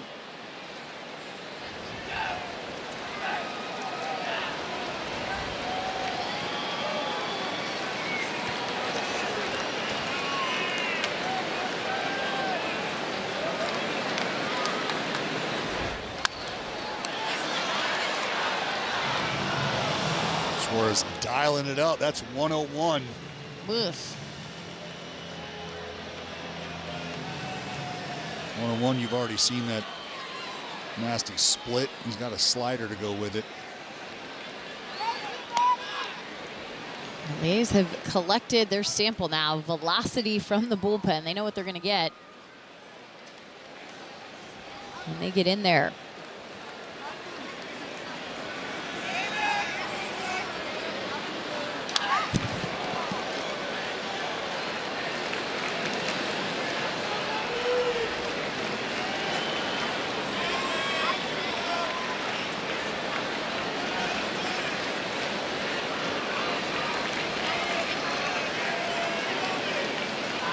Suarez doesn't seem to have a problem with multiple innings, with back-to-back days. So you kind of sit here and wonder to start a series against the A's if they end up in a situation where they need him in a save situation.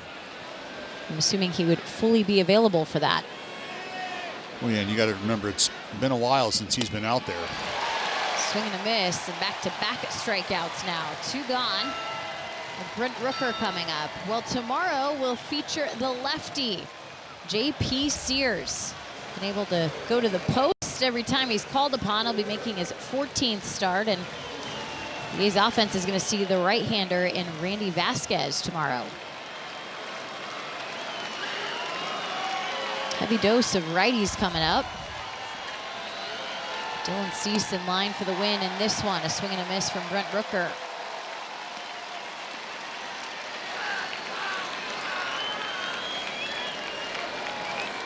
The A's managed traffic in the first 8 innings.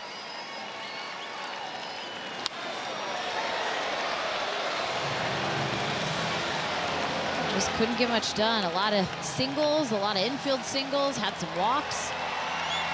Just a couple extra base hits, one from Miguel Andujar. And of course, right there, Tyler Soderstrom, his 2nd homer of the season, and that's the lone run for Oakland. That's out of play.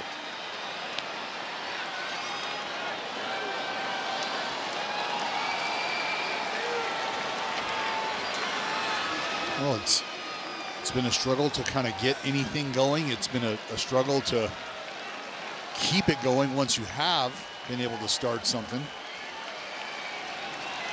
And you see the Friar ready to ring the bell. He'll do just that as Suarez strikes out the side to end things here at Petco Park in favor of San Diego. A 6-1 win for the Padres to begin this road trip for the Oakland A's. They've now lost 3 straight games, and out on the road they've lost 13 of their last 15 away from the Coliseum. Yeah, and tonight was all about Dylan Cease being able to get through 6 innings of just 1-run baseball and turning it over to a bullpen who kept things as they were. After that home run in the 2nd by Tyler Soderstrom, the A's offense would go into hiding game 1 here against the San Diego Padres. Cronenworth, one of those heroes, and a 6-1 win again here tonight. Joey Estes ends up with the loss. Dylan Cease with the win. Toyota A's postgame live starts right now.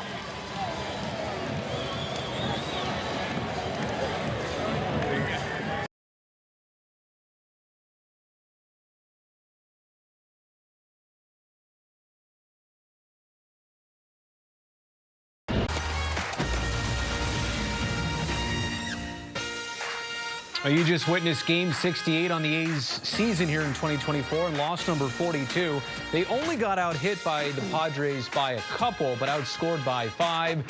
San Diego takes game 1 of this best-of-3 series from Petco Park. Welcome to Postgame Live, presented by Toyota. Brody Brazil here in studio. Dave Stewart at the home studio down in Arizona. Stu, this is the case of the A's season thus far. A lot of games like this, single runs back and forth, a couple jabs, but they always get beat by the crooked number. In the case of tonight, 3 runs by the Padres in the bottom of the 7th. Yeah, that was the nail in the coffin at bottom of the 7th.